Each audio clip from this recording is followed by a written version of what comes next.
Okay. Good afternoon, everybody.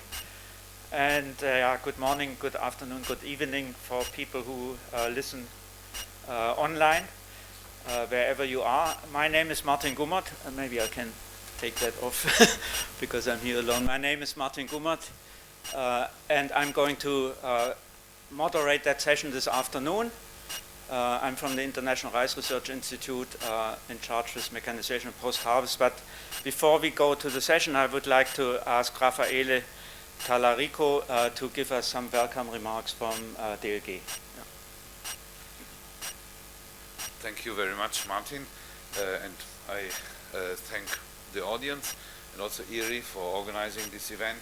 And on behalf of the organizer of this show, DLG, I would like to welcome you and wish you a very successful meeting with a lot of outcomes for us, for the research, for our farmers who are dealing with a lot of challenges in these times. And hopefully the outcomes of these sessions will help us all to make some steps forwards, because this is already what DLG does since a lot of time. We bring progress to the farmers all over the world, and we try to bring people together. Exactly what IRRI is doing and Martin is doing. In this occasion, I would like to remind you that we will have in August from 24 to 26 a very important event, AGRITECHNICA Live in Vietnam, where we deal with sustainable rice production in this field. So thank you very much, Martin. A very successful meeting to you and a good show. Thank you very much. Thank you very much for the greeting. Also, in behalf of the International Rice Research Institute, I would like to welcome you all. And I hope we have some very interesting, I believe we have some very interesting presentations looking at topics that are of interest for Asian rice farming, not just in Thailand, but in Southeast Asia and Asia. The title of the seminar is Mechanization, Post-Harvest and Smart Farming for Sustainable Rice Production. And I will just start off with a short presentation to set the background, the scene for the further presentations. So I will just move over there.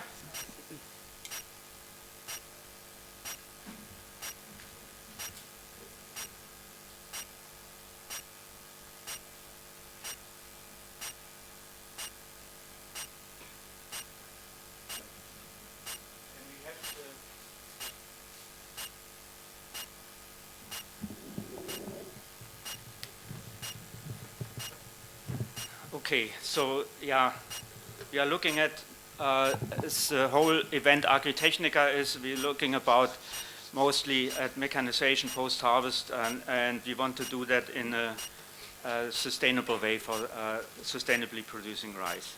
Just a little bit about IRRI.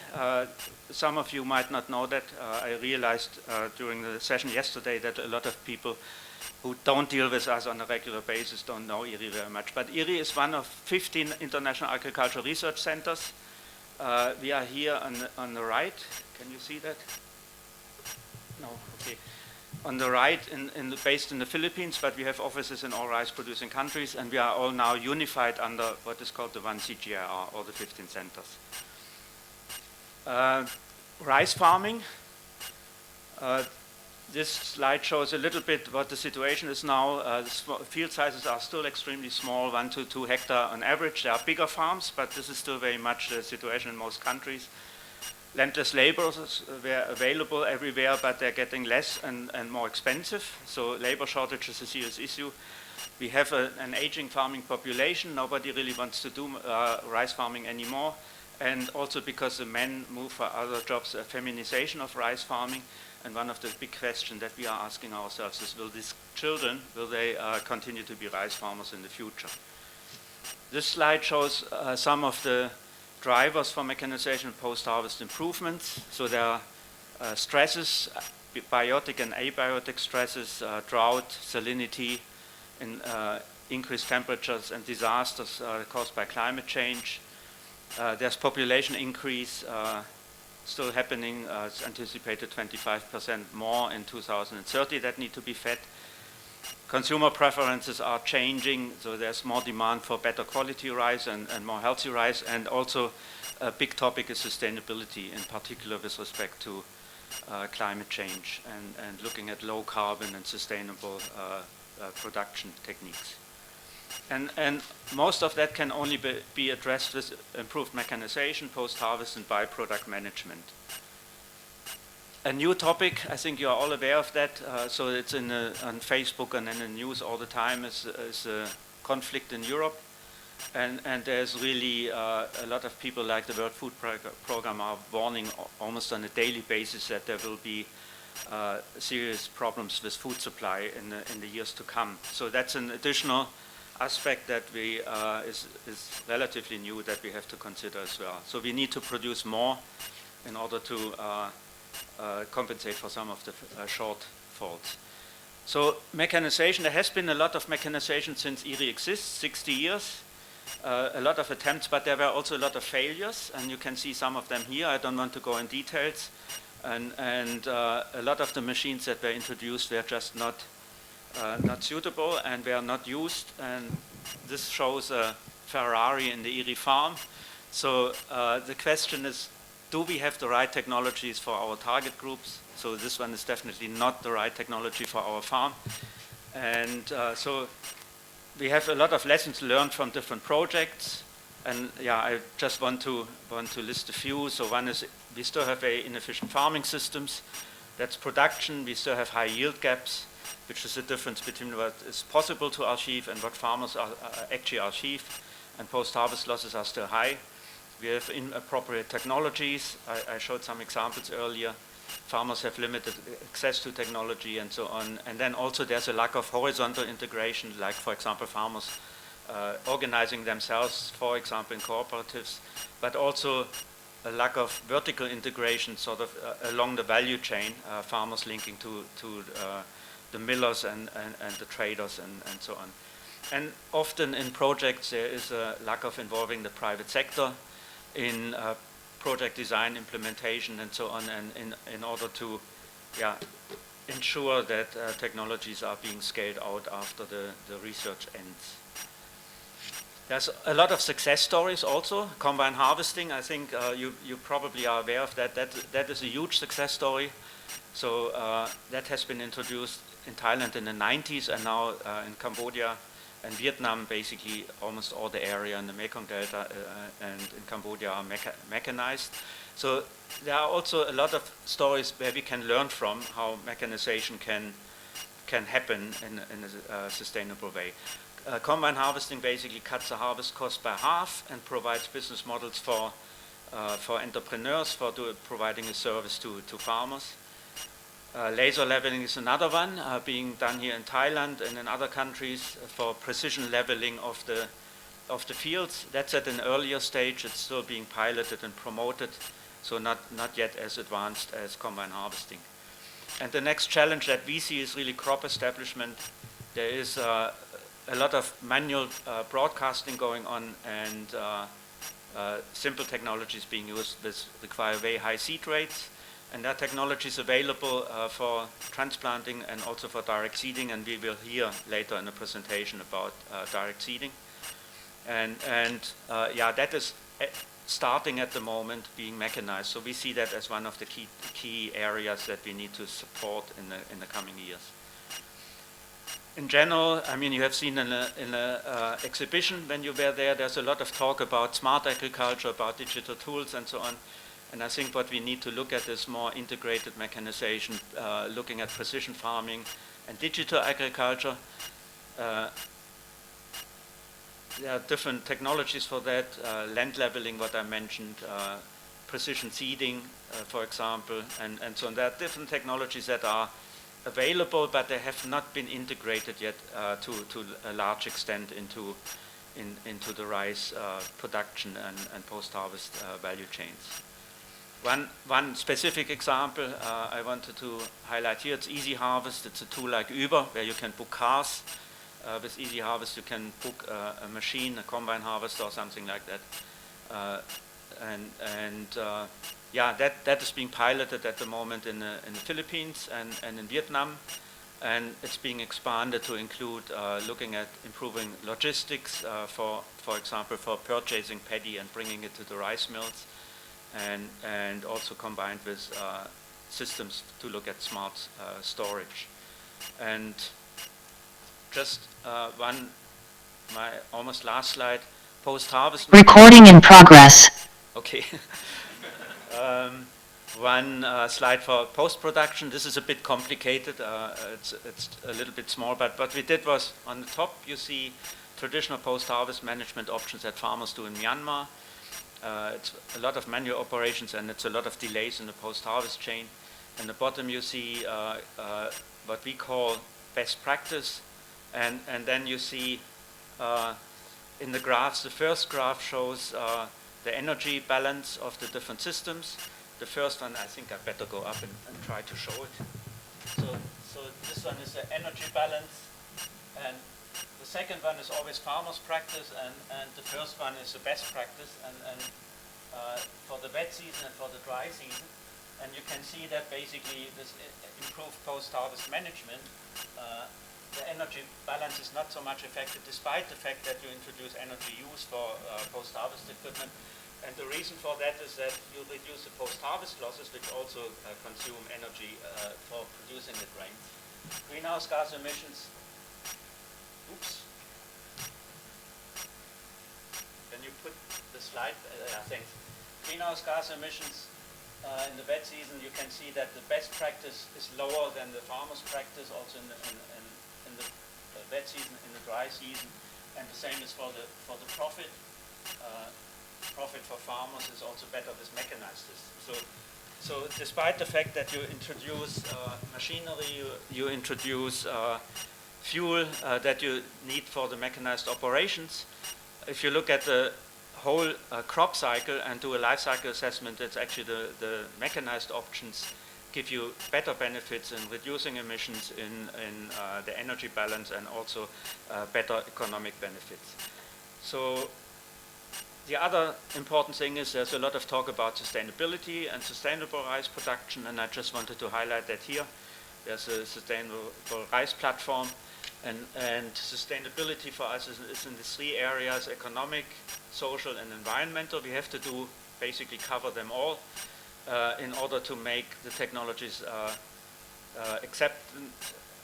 to be accepted by farmers. Yeah, this platform basically has defined a standard. For that, there are different criteria for what sustainability is. At the moment, there are 11, and that specifies basically what is sustainable, and there are mechanization post-harvest are included in that standard. So I just wanted to give a brief introduction into some of the topics. So what we will have this afternoon is we have the first session on mechanization post-harvest management for zero footprint and sustainable rice production, and there will be 7 presentations on mostly focusing on climate smart rice farming, reducing greenhouse gas emissions, and also a few presentations on technologies. The second session is on smart farming. We'll have 4 presentations looking at digital tools and so on, and after each of those we have questions and answers. We don't have a coffee break, so if you need a coffee, please go out during a session that doesn't interest you so much, get a coffee, and please come back. Yeah, we will have, we have asked the speakers to limit their talk to 15 minutes, if possible, a bit shorter, that there can be questions asked also to the speakers individually. And yeah, OTEP will show a sign after 12 minutes that 3 minutes are left. And I wish you a very entertaining and a very informative afternoon. We can only cover the surface. If you have further questions, please ask the speakers afterwards. And we also have the IRRI booth in the exhibition. You can go there to follow up on some of the topics, and then also, yeah, reach us through email. So that's just the introduction, and I wouldn't do any questions now because it was just supposed to set the scene. And I would like to call on the first speaker.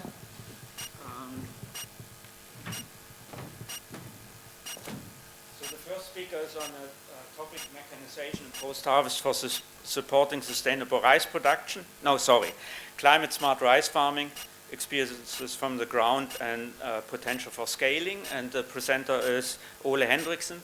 Ole is a project director of GIZ here in Thailand, managing projects in Thailand, but also has worked before in Vietnam. And so, Ole, please, the floor is yours. And yeah. So, yeah.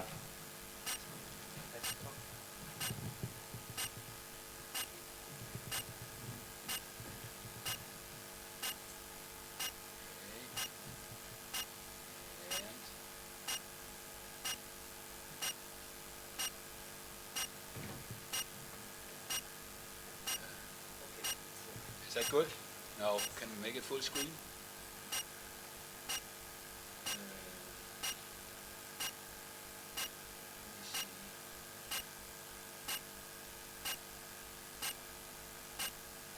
Here we go. Maybe I'll use it. All right. So let me just begin with a few words on the background for the Thai rice NAMA. Today the impacts of climate change are very real and tangible around the world already, and that goes not least for Thailand, which is among the top 10 countries affected by climate impacts, which includes increased number of very hot days above 35 degrees. It's increased weather extremes, including drier dry seasons and wetter wet seasons. This is something which Thai rice farmers they have experienced firsthand, both in 2020 and 21, where we had severe droughts here in Thailand, and that affected rice farmers here in the Central Plains in the way that they could only grow one rice crop instead of the usual 2 crops per year. At the same time, agriculture is the second biggest greenhouse gas emitting sector in Thailand after energy, and within the agricultural sector, rice production accounts for approximately 55% of all the emissions, which is mainly methane gas. And it's on this background that the Thai government submitted a proposal to the NAMA facility for a Thai rice NAMA project. The main implementing partners are the Ministry of Agriculture and Cooperatives, in particularly the Rice Department. It's ONEP under the Ministry of Environment and Natural Resources. It's the Bank of Agriculture and Agricultural Cooperatives under Ministry of Finance and GIZ. Apart from that, we also have numerous other partners, not least IRRI. And the overall objective of the project is to achieve nothing less than transformational change through a shift from conventional to low-emission sustainable rice farming in Thailand. And we strive to achieve that through 3 outcomes, where the first one is that farmers, they adopt the sustainable... thank you. Okay, thank you.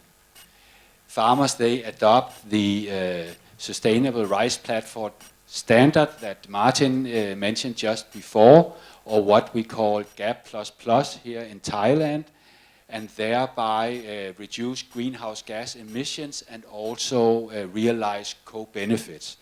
These co-benefits are, simply put, increased climate resilience and improved income. The second outcome is that mitigation services are provided in the market and that farmers, they utilize them in adopting low emission, or what we call climate smart best practices. And finally, the third outcome is that transformation is supported through market linkages and financial services.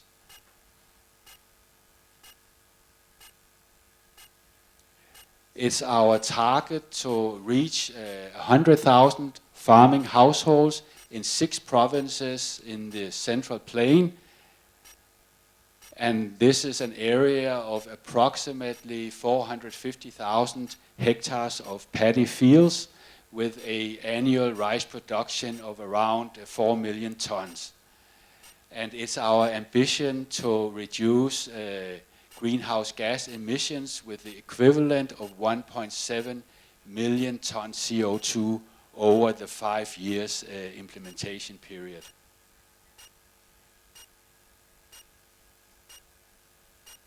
All right, so what are these mitigation technologies? We focus on promoting 4 core technologies.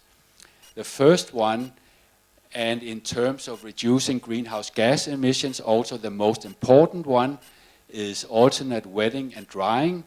It's a very simple technology where farmers, they let their paddy fields dry out 2 to 3 times during the season, as compared to having them continuously flooded as in traditional rice farming.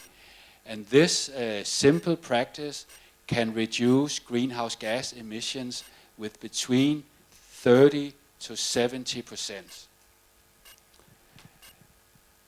So you see, we have a simple technology with a very, very powerful capacity to reduce emissions from rice production.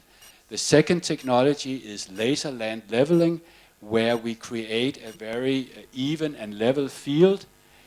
This improves the effects of alternate wetting and drying. It also increases fertilizer use efficiency and increases yields. The 2 technologies together can typically reduce water consumption with about 40%. And the third technology is site-specific nutrient management, where farmers with simple soil analysis provide fertilizer in accordance with their specific fields, or with their field-specific needs, and also with the specific rice variety that the farmer grows. And finally, the fourth technology is about finding economically attractive alternatives to the very common and also detrimental practice of rice straw burning. So that's in a nutshell what the Thai Rice NAMA is about. Here's 2 pictures of the laser land leveling technology, and as you can see, it consists of a bucket behind the tractor which moves soil from the higher lying areas to the lower lying areas. And this bucket is managed by the laser technology, which you can see here on the second picture. All right, we have 3 components corresponding to the 3 outcomes. The first one focuses on farmers, where we support and capacitate farmers to implement the low emission practices, or what we also call climate smart best practices, through field demonstration and trainings. There are investment costs for the farmers, especially in regard to laser land leveling, and therefore under the financial cooperation we have established a revolving fund where farmers, they can pre-finance these costs. This fund is managed by the Bank of Agriculture and agricultural cooperatives. And right as I'm speaking, we have 2 promotional offers. The first one is for farmers, where we subsidize 50% of the laser land leveling fee. And the second promotion is for service providers, where they get a 50% subsidy to invest in the laser equipment. and that's in order to accelerate the adoption of the technology and in order to both create supply and demand. The second component focuses on supporting interested entrepreneurs in applying mitigation services. Also here it's especially laser land leveling, and through the financial cooperation we also facilitate their access to BAAC's Green Loan Program. Finally, we have a third component which focuses on policy support in order to scale up these technologies and also provide incentives for adoption of the technologies. And I think the most important contribution that we have made in this regard is to facilitate the development of a Thai national standard for sustainable rice production, which we call GAP++.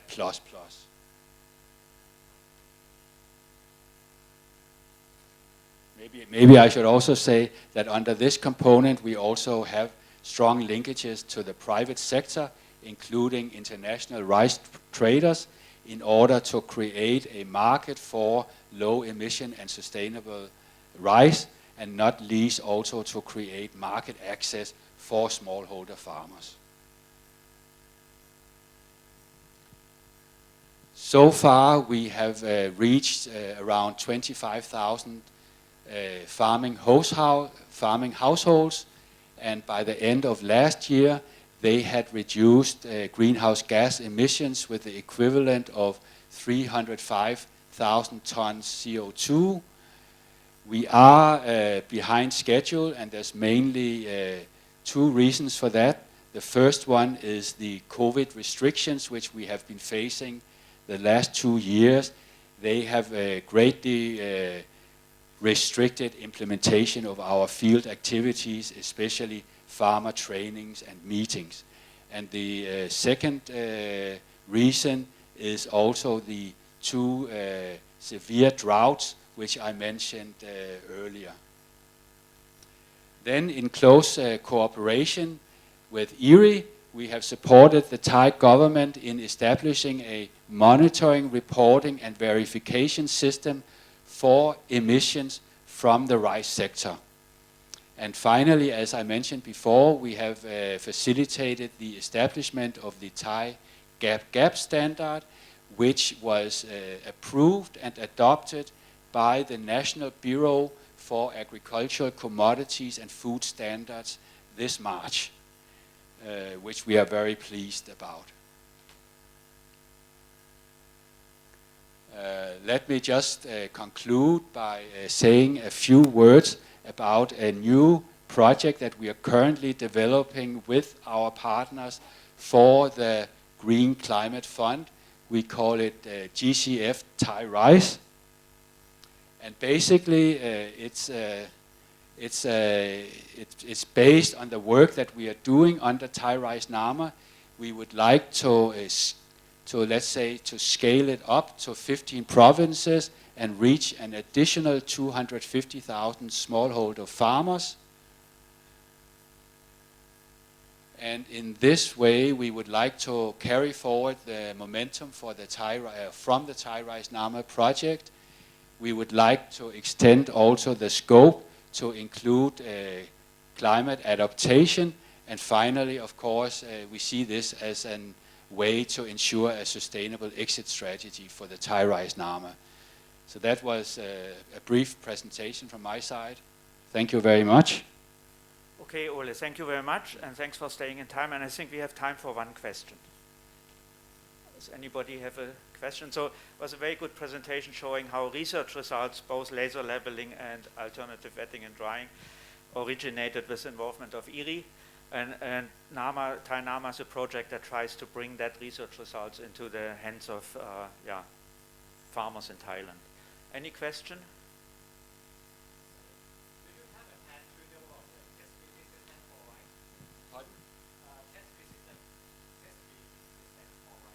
What is that? A traceability system. Yeah, I mean, there are, of course, the SRP standard enables a traceability system, and we are doing that together with two of our farmers, two of our private sector partners. It's Olam and it's Mars Food. So we are doing this, yes. Okay, thank you very much. Please join me to give a big hand to Ole for this presentation. Thank you, and you can ask him further questions afterwards. And the next presentation we shift to Vietnam, and the presenter is Tran Nguyen Ha Trang, and she is the director of the Loc Troy Agricultural Research Institute of the Loc Troy Group in Vietnam. The Loc Troy Group is a big group of rice processors and input dealers.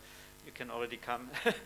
and yeah, they have a lot of interesting projects going on in also transferring a lot of the research results from IRRI and from other partners into farmers' hands in Vietnam. Please, the floor is yours. You need help? Show my presentation. Yeah. Yeah.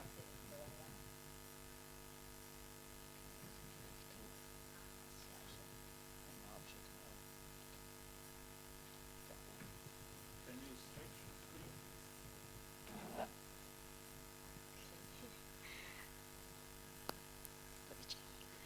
Good afternoon, everyone. First of all, on behalf of Dr. Rip, I would like to say thanks to IRRI to having Dr. Rip today to introduce a little bit about Dr. Rip and activity of Dr. Rip in cooperation with Vietnamese farmers, particularly farmers in Mekong River Delta of Vietnam. Yeah. My name is Trang, Deputy Director of Loc Troy Agricultural Research Institute. I'm mainly responsible for a sustainable rice project for Loc Troy Group. Yeah. My presentation will be divided into two parts. Firstly, I would like to talk something about Loc Troy Group, our story, our activity. And after that, I would like to say something about cooperative model with the farmers in Mekong River Delta of Vietnam of Loc Troy Group. Yeah, we turn into part one. Yeah, Loc Troy Group. Loc Troy Group was established in 1993 in An Giang province, located in the Mekong River Delta of Vietnam. Yeah, after that, in 1993, after that 3 years, we established the seed division. Yeah, and in 2011, we built up the rice value chain in the cooperation with the farmers. Yeah, and into 2015, we transformation from our original name to Loc Troy Group today.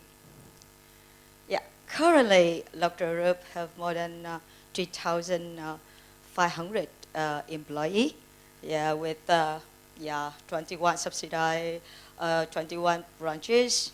Loc Troy Group have one agricultural research institute. We research on rice variety, vegetable, fertilizer, biochemical products. Yeah, and Loc Troy Group also have 27 factory for seed production, chemical plant protection, chemicals, fertilizer and seed. Yeah, we also have a nationwide agricultural input distribution system of more than 100 distributors. Yeah, yeah. Loc Troy Group work based on 5 core value chain. We have owner agricultural knowledge. We have capacity of crop management. We have capacity of a large-scale agricultural products management. We be trusted by the farmers in Vietnam, particularly in the South Vietnam. Yeah, we be trusted by business partners. Yeah.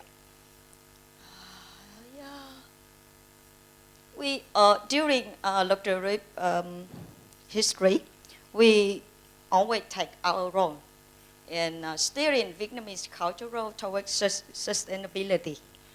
Yeah, we would like to ensure the income for farmer. Yeah, that's the most important thing Dr. Rup take care. Yeah, we would like to benefit to Vietnam agriculture.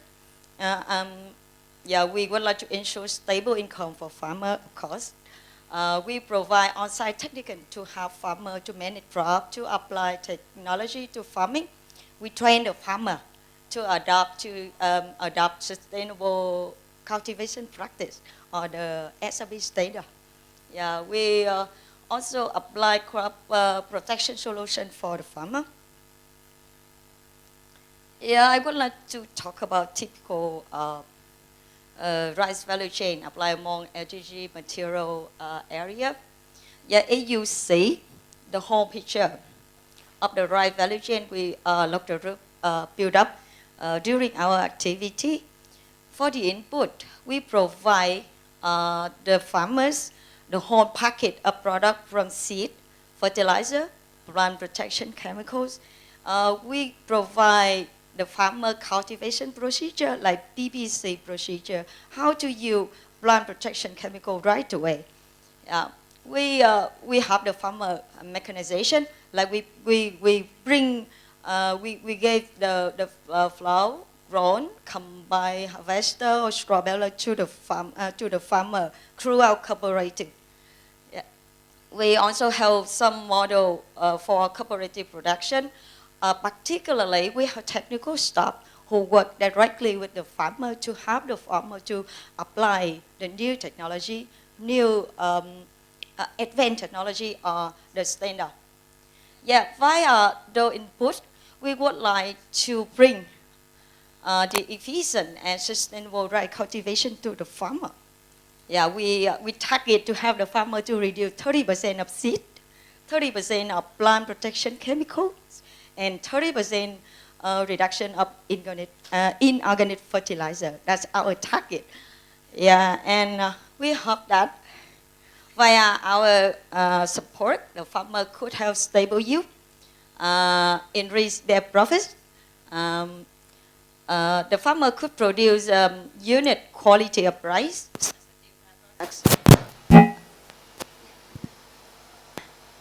Hello? Yeah. Hello? And raise awareness of environmental protection for the farmer.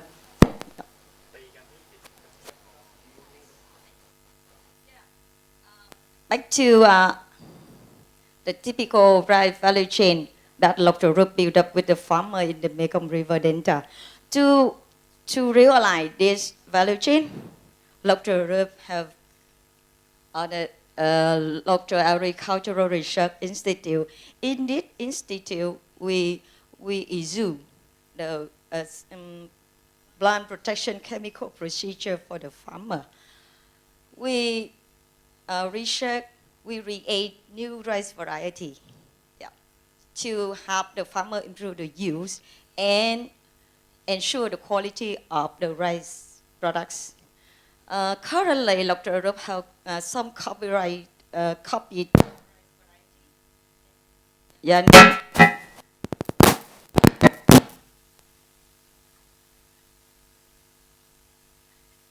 Is it right now? Yeah. Namely, Dr. ATA, Dr. 28, Dr. 18, yeah, and another rice variety.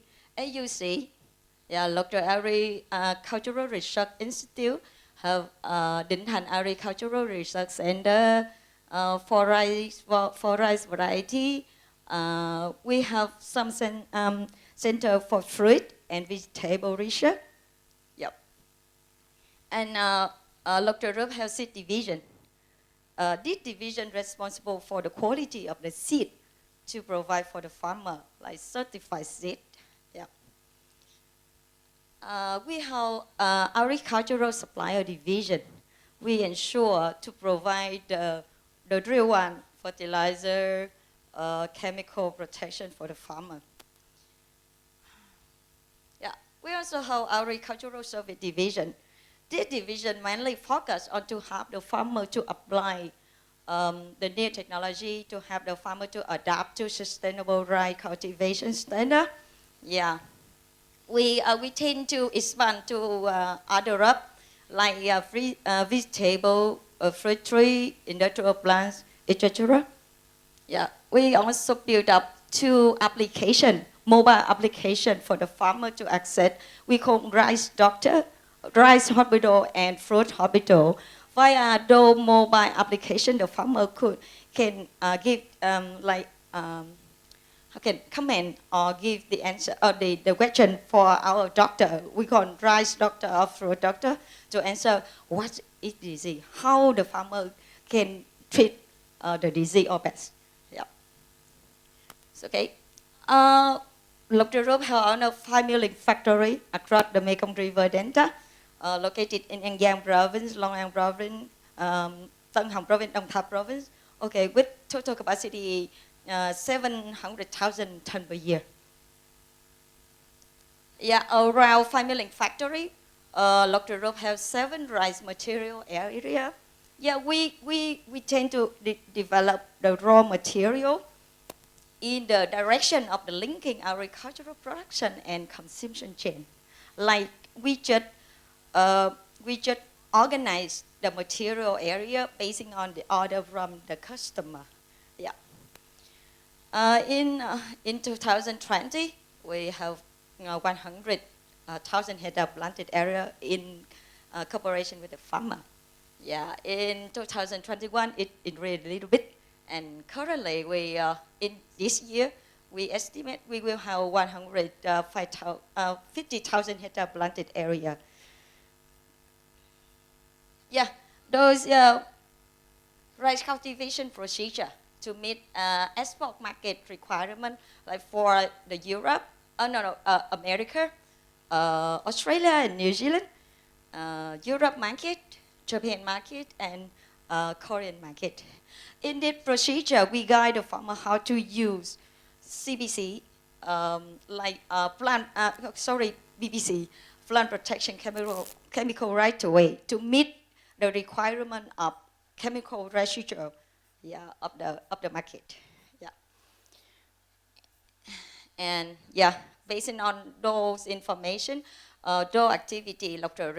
Rice is going well. Yeah, every year we export around 10,000 tons per year. Yeah, we got this turnover. We have some rice variety for export. Yeah, this is some market we export the rice to, and with some certification of quality standard we get. Yeah.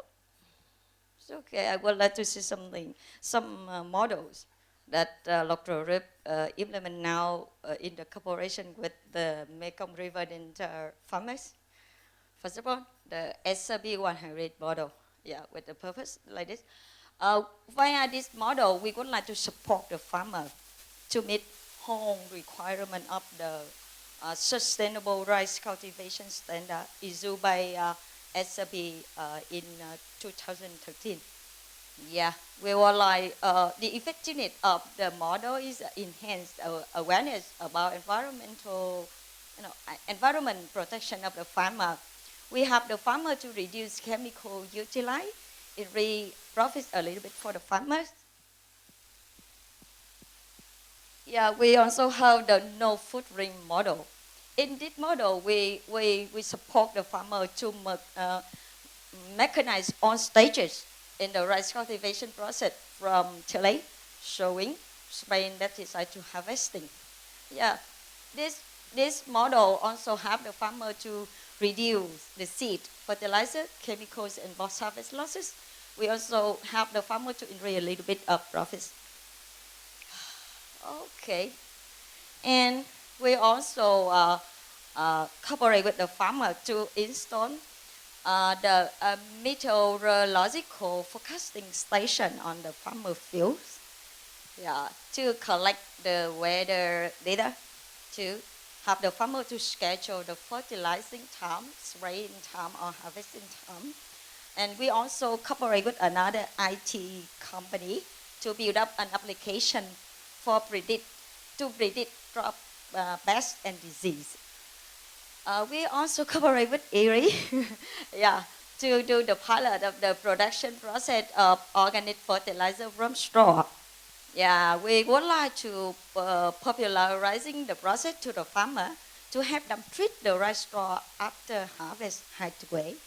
And we would like to have the farmer reduce the volume of inorganic fertilizer utilized through increase the use of big form of organic fertilizer. We also do the pilot demonstration model of laser leveling. Yeah, we would like to prove to the farmer the effectiveness of these methods and encourage them to use. Of course, the investment of this method for farmers in Vietnam quite high. So that way we need to do some steps to prove the effectiveness first. Yep. Yeah. For wet and dry alternative method, we also have the farmer to set up the system to measure the level in the field to help them to apply the alternate wet and dry irrigation technique. Yeah, to help the farmer to reduce the use of water during the rice cultivation. Yeah, you can see it could be really simple tip or complex system it is. Yeah, we also provide the drone services for the farmer. Yeah, the farmers in the Mekong Delta, Vietnam, among cooperation with the local group, they really liked the drone to apply pesticide because they found that when they use the drone services, they can save, like they can reduce the chemicals, and this method also, this service also protect the health of the farmer or the worker. Yeah. Oh, sorry. Yeah. AGG also support the farmer for mechanization. Yeah, we provide drone service. We equip combined harvester, straw baler, organizing rice transportation to the factory. Yeah, via those support, the farmer could reduce both harvest losses and ensure the quality of rice from the field to the factory. Can I ask you to speak up a Yep, bit? Yeah. Conclusion Okay. here. Conclusion here. Yeah, I just quickly introduce some activity that Dr. Rup cooperated with the farmer in the Mekong River Delta of Vietnam. And Dr. Rup, it could be said, it could be said that Dr. Rup is one of the leading agricultural company in Vietnam. And we always stand up with the farmers for growing a new and new state of the Vietnamese agriculture. Yeah, thank you for your listening. Thank you very much for a very good presenting a very good example of a company that engages with the farmers and also so vertical integration to link them to market and also helping them with horizontal integration, supporting cooperatives and scaling out research results. Unfortunately, we are a bit over time, so I would like to ask you to keep your question for the question session afterwards. Thank you very much for your presentation. Thank you. Yeah. Okay, and then again, thanks. Again, we shift country. We go to the Philippines now. And this is also a private company. It's a relatively small company compared to Lok Troy Group. So the presentation will be on sustainable mechanization experiences from Northern Calamian Farming Inc.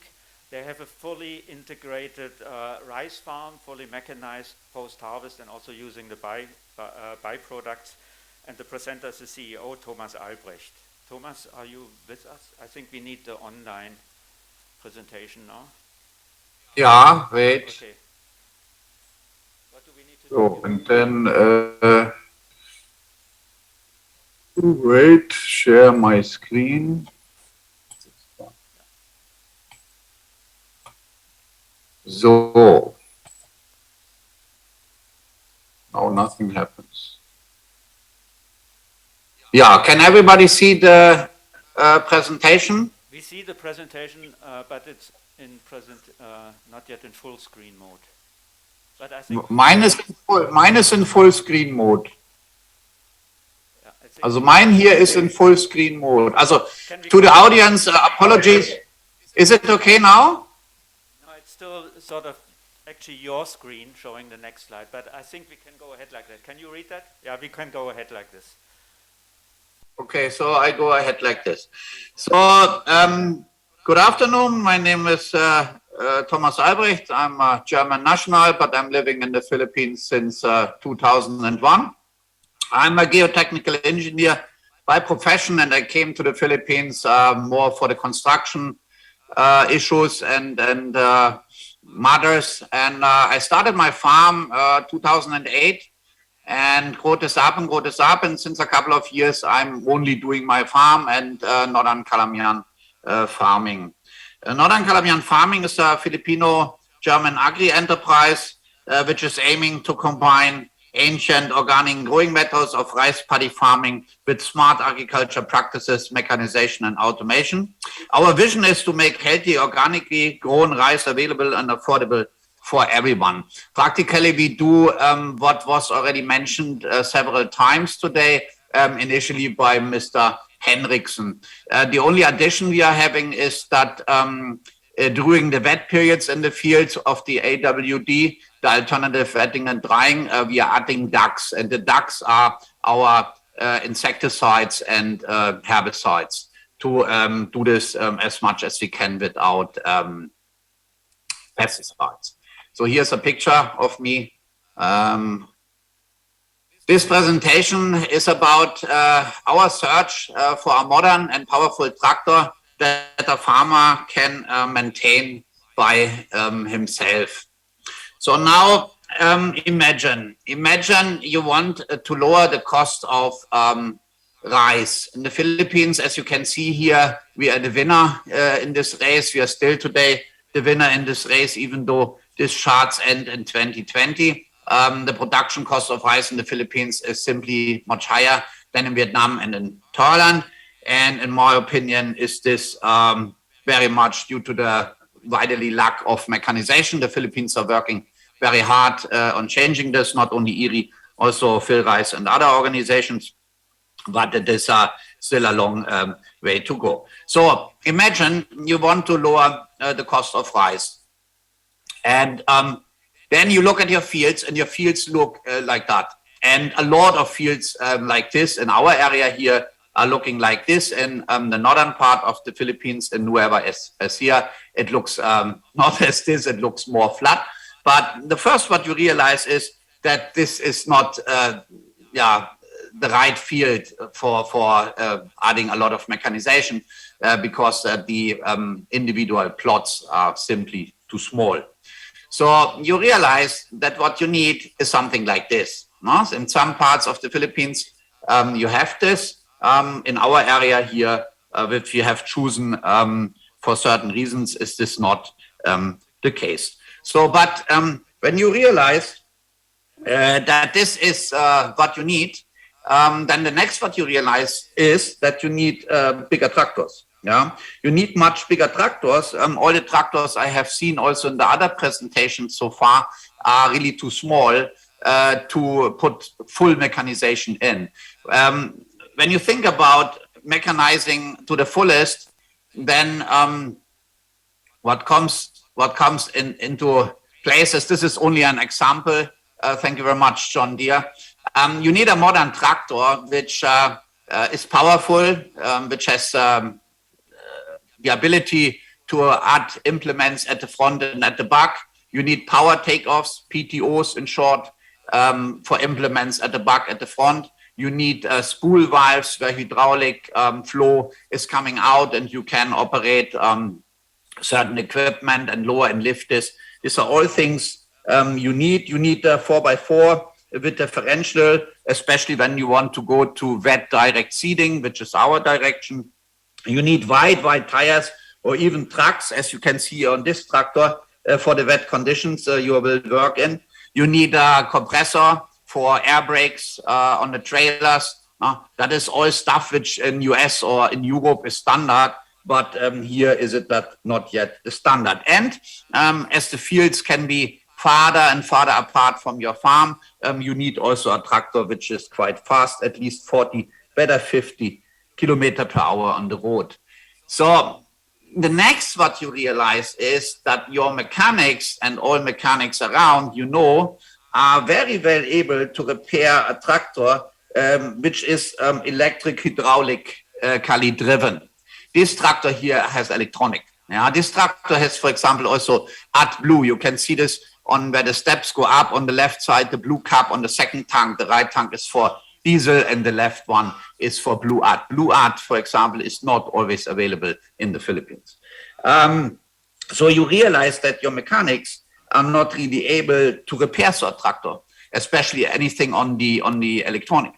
And so what you do when you are outside here, I have too often seen that modern equipment is standing somewhere looking as new but not used anymore. And if I ask why, then the people say, yeah, we can't repair it anymore. Here on the picture on my island where I am in the north of the Philippines on the western part, on the example of a backhoe, modern Volvo small backhoe. And I inquired, what's the problem left behind after the road construction? Yeah, they said anything with the electronic, we cannot repair this. So end of story. So my biggest concern after I decided which is the way to go, level the land, make it flat, make it accessible, so bigger tractors. So this was my problem. I was then thinking what I will do, how I go ahead. So I was thinking about older models, vintage stuff. No, there's the problem. You often do not have implements for the front. You have no PTOs.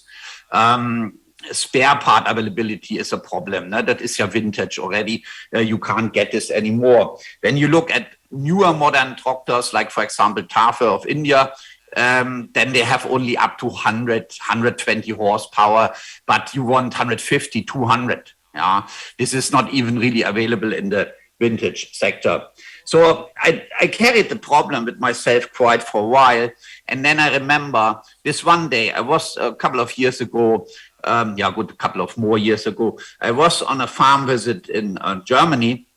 I was stealing their things with my eyes again. I love to do that. You can learn a lot by looking around. And I was on a farm that they did aerobic digestion of dung, mixture of straw and animal residues. So that is a quite thick thing. So I was there for that purpose, thinking about doing the self with rice straw. And there was super modern equipment, the usual stuff, what you saw on my picture with the John Deere, going from the left to the right. But what caught my attention was an old tractor. And I knew from my younger years, and I loved this tractor in my younger years. It was my dream. And it was standing there in the barn. And so I said to the farmer, I said, what about that one? You want to sell this? Why? He said, no. That is not for sale. This one I need when all the others are not running again for whatever reason, because this one is always running. So I looked inside the barn. And what it was a 1600 Mercedes-Benz MB truck. It was called MB truck. It was a tractor which was only built until December 1991. For Mercedes, it was, to my knowledge, not really a success that time, and they stopped the production. I believe that that time the market was not ready for that kind of tractor. Today, a lot of people, not only me, have realized what this kind of machine is and had been and was introduced for. Because I realized that it has everything which I'm searching for. Yeah. It has air supply for the trailers. It has a cabin. This is also important in the rainy season, because half of the year is here rain and you don't want always to get wet. You get sick by that. You have front and back hitch and PTOs. You have spools, even double spools.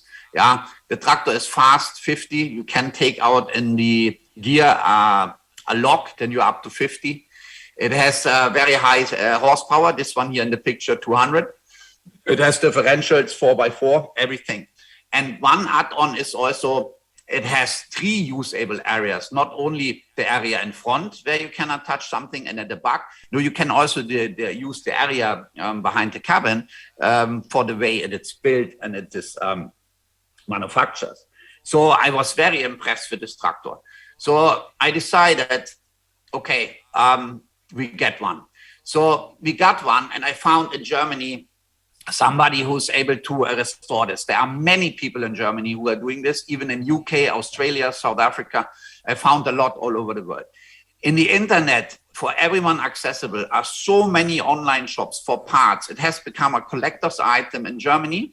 That's why the market is heavily supported. But in many, many countries, in Germany, not only in Germany, but in the US, in also South Africa, in Namibia, in Singapore, in Australia, these tractors are still running. They are used every day for agriculture works. So there is still a huge, huge market, unlike for the other vintage tractors, where you can buy everything you need. This one is a re-import from France, southern France, because there's always summer. So there's not so much rust. This was important for us for the restoration and for the setting up before we send it to the Philippines. So here you can see it still with the big tires. Later, we changed it to smaller tires for the better accessibility. And when we restored it, here you can see the tropical cooler. This you can get in access shops, but you can also get it originally from Mercedes-Benz. We overhauled the engine. This engine here has now roughly 230 horsepower. We measured on the power take of 197 horsepower. So we made it a bit higher. The black one in the front at the bottom is the hydraulic tank. And it's all easily done, very accessible, and absolutely no problem. The white color we chosen because of the sun reflection, and it has an effect. No, not too much, but there is a measurable and an effect you can feel. Yeah. So at the end, so looked the tractor when it was ready to be sent to the Philippines. This was the transport to the ship in Bremerhaven, and from Bremerhaven over Singapore to Batangas in the Philippines. Okay, meanwhile, we have... Can you hear me again? While we Sorry, have... Thomas, 3 more minutes. Yeah, I'm okay. Can I continue? Hello? Hello? Yes, please. Oh, yes, please. Okay. So meanwhile, we have 3 MB trucks, and we are very, very happy with these tractors. Here you can see GPS leveling, as on this picture. We are not using laser because we are using more than 1 unit, and so I need only 1 base ground station. I can operate up to 8 independent units with this GPS version. The scraper we made ourselves, not very difficult to be done. The rest you can buy and add it on. Here you see it in our rice mill, where we are here fixing something on the back. So meanwhile, we have 3, and we are quite happy with it. And I have to tell also a story. One time, not one time, now 3 times. 3 times the rat and the mouse were eating to all the electrical cables. They seem to love German cables. Meanwhile, they're all exchanged with non-German cables. So hopefully they lose their appetite. And we were able to fix this by ourselves on the farm, with an electrician, but they are available here in the Philippines, of course. So we were able to repair this on ourselves. I doubt very, very much that with a very modern tractor, which is full of electronic, we would have ever been able to do this. Yeah. And you have so much electronic inside the tractor built in, then is this, in my opinion, the biggest hindrance for simple farmers as us to repair so a machine. So that is our message here. That is our message of Northern Calamian farming to the industry. Farmers need equipment which they can repair and maintain on their own. There is a need in the market for modern yet simple, powerful tractors from 150 horsepower upwards, only electro-hydraulically driven, with no or only very simple exchangeable electronics, with the possibility to have touch implements at the front and at the back, and at least 3 double acting spools at the back and front, better more. 12-volt outlets, yeah, every tractor has, even the simple one. And when you have a 12-volt outlet or you have a battery, you can attach it also directly. You can always, by yourself, attach implements, precision items for GPS guidance or anything you desire to make out of your quite old tractor a very modern tractor. The trick is, if one of these one day are malfunctioning, then you just shut it off. The tractor is still driving and goes forward without any problem. And this is what we really need. That is our message. This was my presentation. Thank you very much for listening, and any questions, please raise. Yeah, thank you very much, Thomas. One example of a situation where, please give Thomas a big hand. An example of a situation where, basically Thomas makes a statement for simple technology that can be repaired and maintained in the environment where he is. And I think because he's online and we don't know how long he's online, we can have one question now to him. Is there any? It doesn't look like it. So thank you very much, Thomas.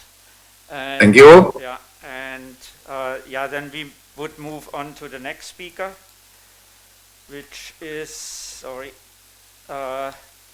on assessing the carbon footprint of rice within different mechanization scenarios by Dr. Björn Ole Sander, one of my colleagues, senior scientist, and he's also the country representative of IRRI in Vietnam. And you can talk a little bit more about it. Okay. So as I tried to explain in the introduction, is that when we talk about mechanization, we need to make sure that it's sustainable, and one of the factors is really the environmental sustainability, and we have a lot of activities quantifying that, and then also developing solutions for mitigation and migration. So I think Ole is ready. Are you ready? Okay. I am ready. Thank you very much. Good afternoon, everyone, first. As Martin mentioned, I'm the emissions guy at IRRI, and I talked at AGRITECHNICA events before also about greenhouse gas emissions, and I used to be a bit the outlier and was observed with some level of amusement, and that has changed. So I'm very happy that speakers and that almost in all presentations greenhouse gas emissions come to the picture. And so while I'm not the exotic outlier anymore, I want today show how actually the work that we're doing on emissions matches very well and better and better all the time with real concerns of you, for example. So today I'm talking about the carbon footprint and look into different mechanization options. And how do I? Okay. So I give a quick overview about greenhouse gases in rice for some people who may still not be aware of the full picture. Then I talk about one tool that we've developed, the carbon footprint calculator tool or CF rice tool, and then I'll go into some mechanization scenarios and look into greenhouse gas emissions. So here on the left-hand side, a picture globally, what's the importance of rice production in terms of emissions. And these are non-CO2 emissions. And of all non-CO2 emissions in the world, rice makes out about 6%. If you look into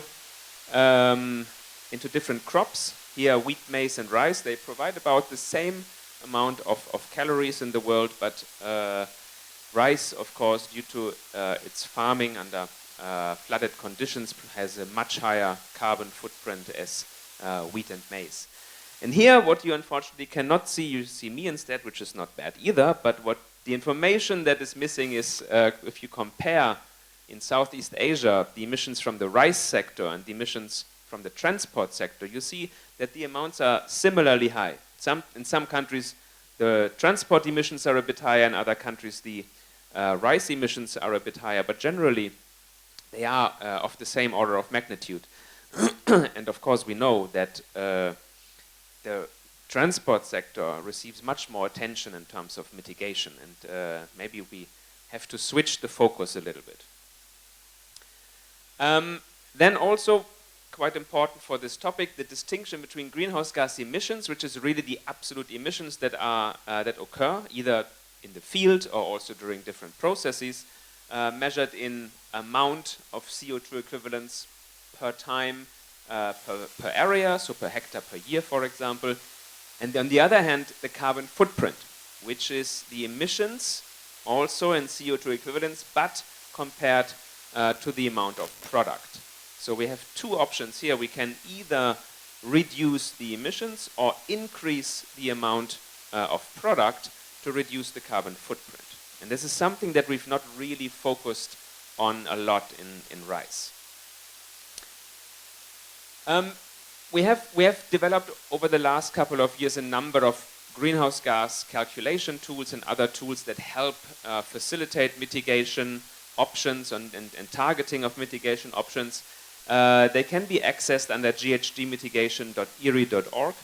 And today I want to focus on one tool on the carbon footprint calculator, which can be downloaded also here, but also can be accessed as the web-based version under cfrice.IRRI.org. And it's a very neat version. I can encourage everyone to check that out.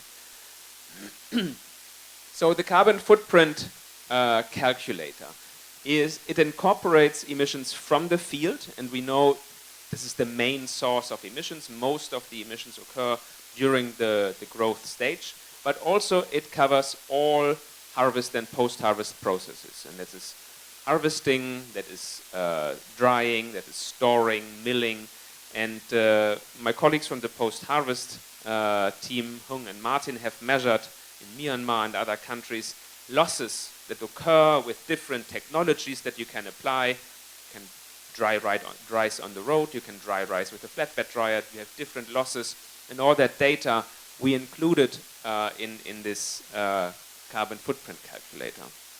So it also, besides the emissions over all these processes, it also includes the losses that occur during all these processes. And this is an output, how it, for example, looks like. You see different stages, crop production, here water and soil management, which is basically crop growth during the season. Then you have emissions from fertilizer, which is some emissions in the field as nitrous oxide, some emissions in production of fertilizer. And then you have different stages after the value chain, milling, drying, harvesting, and so on. And those are emissions that are composed of A, the greenhouse gas emissions that occur during that process, and B, the losses that occur during that process. And I explained it a little bit further. So what I really like this picture, which shows if you lose rice, you lose, of course, dollar, you lose money, but also emissions. So all this rice has been produced, emissions have occurred unnecessarily. So losses are unnecessary emissions. And if you now look into what this calculator tool is doing, it compares different scenarios. Here, for example, a business as usual scenario, you have green, the cultivation process, you have emissions that occur during the post-harvest processes, and you have emissions that can attribute to the losses that occur. And if you now move to a scenario where you apply a water-saving technology, alternate wetting and drying, for example, you strongly reduce emissions during the cultivation process. You cut them almost in half.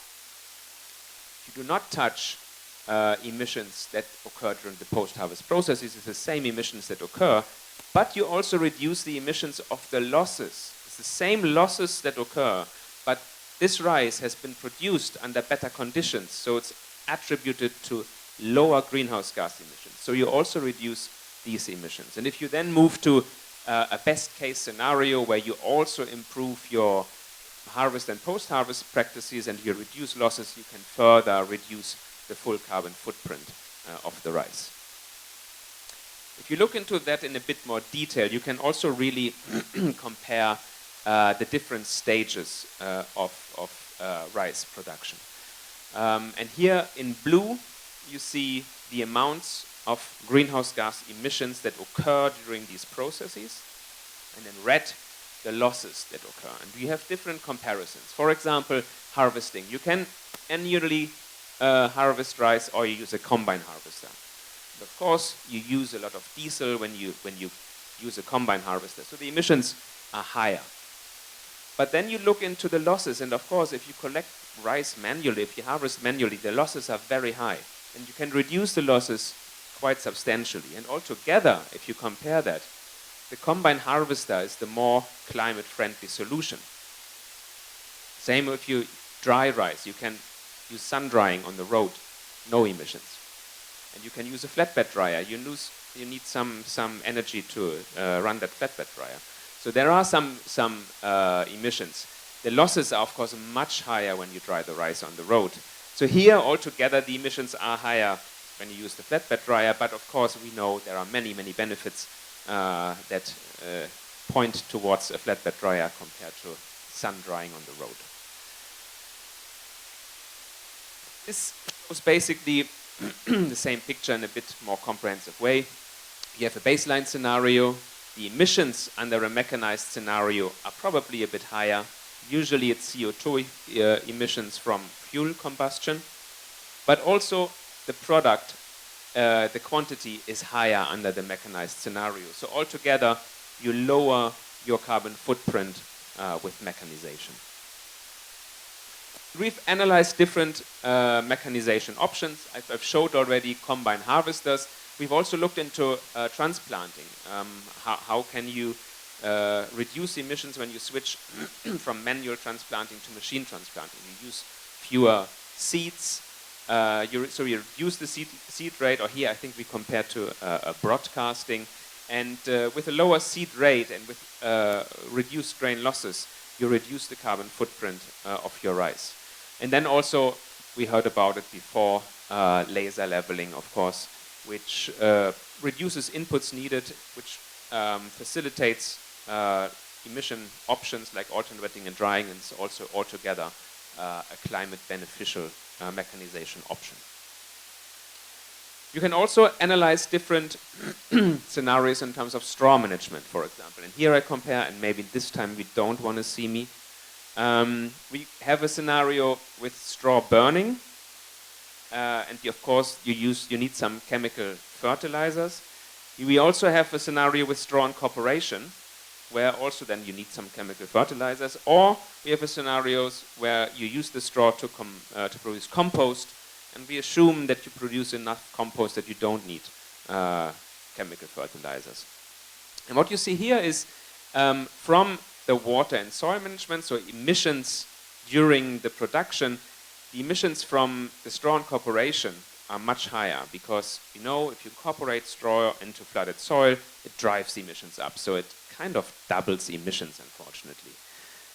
Therefore, in the straw burning, you have emissions from the burning process. You have greenhouse gas emissions in the burning. The other two scenarios don't have that.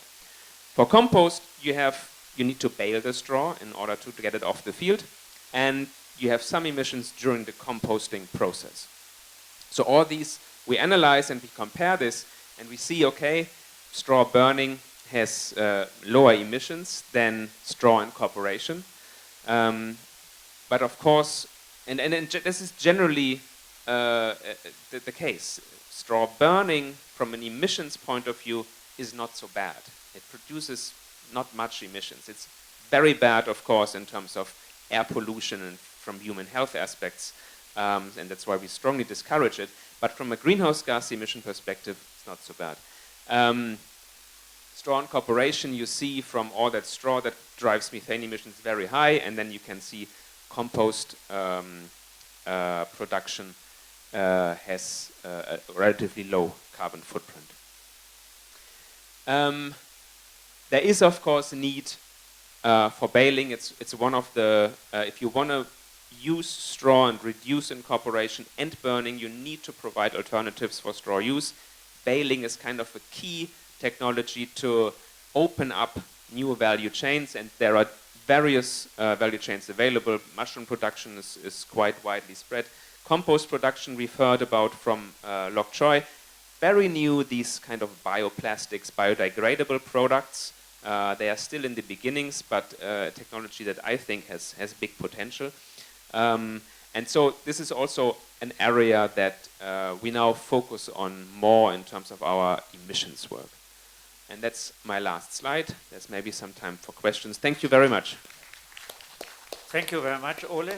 And yeah, there is time for questions to the scientist who used to be exotic and is now mainstream. And I really like your presentations because they visualize what we just had in numbers before. So very nice. Any questions to Ole?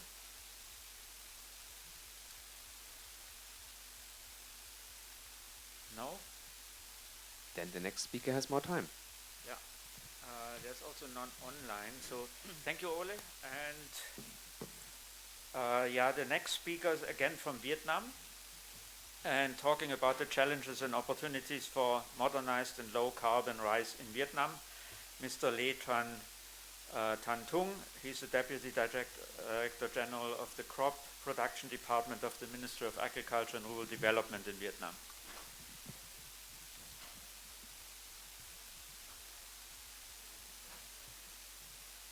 And he will be assisted by Dung. Yeah. Yeah, okay.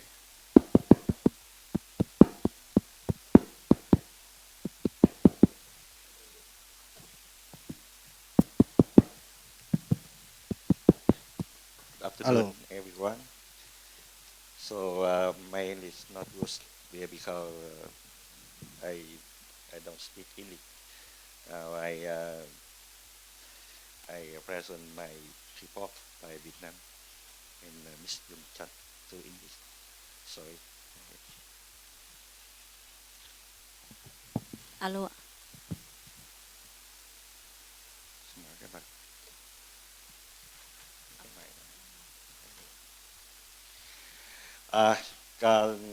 Từ đầu giờ đến giờ thì chúng ta nghe rất nhiều các cái báo cáo xung quanh về vấn đề cơ giới trong cái sản xuất nông nghiệp và vấn đề về giảm phát thải. Có rất nhiều các cái mô hình. Và về phía Việt Nam chúng tôi muốn trình bày xung quanh hai cái yếu tố quan trọng. Đó là mình làm thế nào để có thể đạt được một cái xung đột kép, tức là chúng ta vừa phải thích ứng với lại biến đổi khí hậu, nhưng mà chúng ta cũng phải vừa làm tăng cái hiệu quả cho cái sản xuất lúa. Thì chúng ta đều biết rằng là ở Việt Nam thì cái sản lượng lúa thì chiếm khoảng 8% tổng cái sản lượng lúa toàn cầu, và cái sản lượng gạo xuất khẩu thì chiếm đến 12 và 13%. Vì thế đây là một cái vùng sản xuất rất là quan trọng trong cái sản xuất lúa không chỉ của Việt Nam mà của khu vực và của thế giới đối với vấn đề an ninh lương thực toàn cầu. Hello everyone. So from the beginning of the seminar, you have listened to several presentations on mechanization and post-harvest, and now I would like to present on the sustainable rice production in Vietnam, especially in Mekong River Delta. I see that for Vietnam we are facing two challenges. The first one is how to adapt to the climate change, but meanwhile we have to maintain the rice productivity for the food security. So in Vietnam, the rice production accounts for 8% of global rice production, and for export, it accounts for 12 to 13% of the global rice export.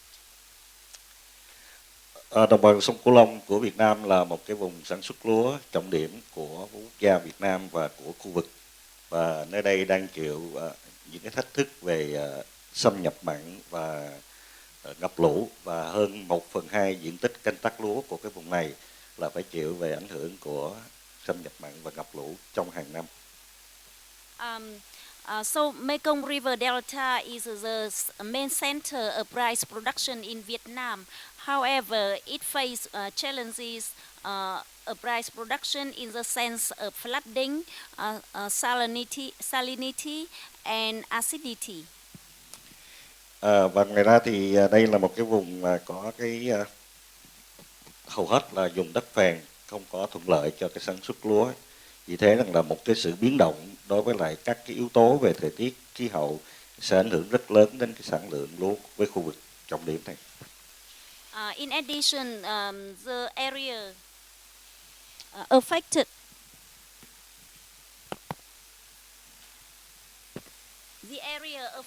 by the acidity account for large or big area. That's the reason why it affects a lot on the rice production situation of Mekong River Delta. Một cái thách thức khác mà chúng ta có thể nhìn thấy đó là cái ảnh hưởng của cái tác động về biến đổi khí hậu khi mà chúng ta canh tác cái lúa. Chúng ta thấy là hầu hết là những cái khoảng 88,6 triệu cái tấn CO2 hàng năm ở trong cái nông nghiệp của Việt Nam. Trong đó thì 75% là từ các cái ngành sản xuất nông nghiệp, và trong bạch là từ metan, và 75% của metan là sản xuất lúa. Trong khi đây là một vùng sản xuất lúa, và trong tương lai chúng ta không thể nào không canh tác được, vì đây là một cái thách thức hết sức quan trọng đối với lại cái vùng sản xuất lúa của đồng bằng sông Cửu Long. So rice production affect on the environment, especially it is a source of greenhouse gas emissions. So agriculture emission is 88 million tons of CO2 per year, and 70% of total gas emission is methane. Và vì cái việc mà sản xuất lúa và khí metan xuất qua bên nó phát thải thông qua bên cái cây lúa, vì thế rằng là chúng ta sẽ nhìn thấy rằng là các cái yếu tố mà không được cơ giới hóa trong sản xuất lúa đó thì nó sẽ làm tăng cái lượng phát thải này lên khi mà chúng ta không kiểm soát được. Ví dụ như là chúng ta sử dụng cái lượng hạt giống rất nhiều thì cái cây lúa trên cánh đồng rất nhiều và lượng khí metan sẽ phát qua cây lúa. Thứ hai là chúng ta sử dụng cái lượng phân bón, tức là phân đạm nhiều, nó sẽ sản sinh ra nhiều cái nitrit hơn, và việc quản lý nước không được tốt thì nó cũng làm phát sinh khí metan. Ba cái yếu tố này và không có quản lý bằng cái cơ giới chính xác thì chúng ta sẽ không kiểm soát được cái khí metan phát thải.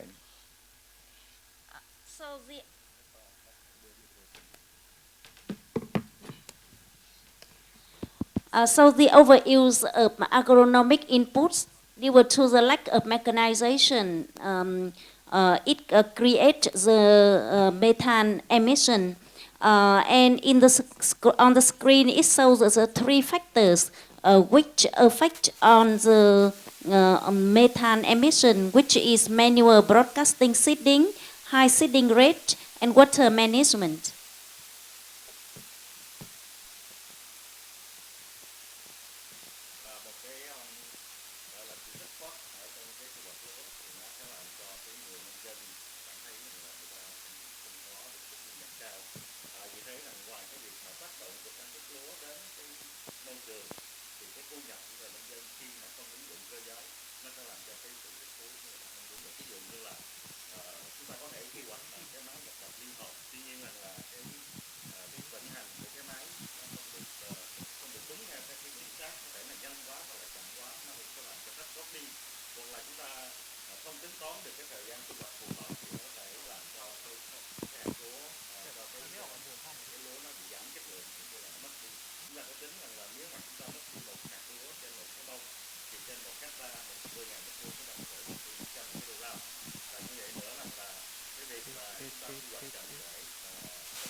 Suppose harvest losses due to the lack of mechanization, and the farmers will not be interested in rice production if their income reduce.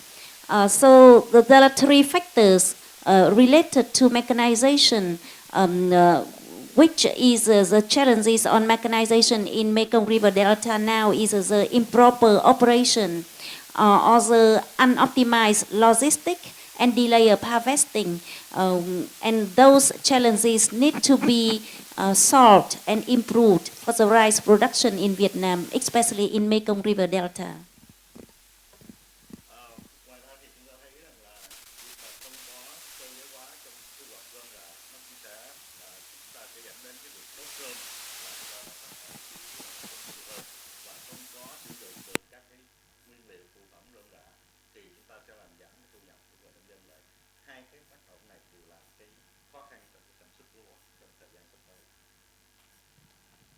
The next thing is the rice straw burning.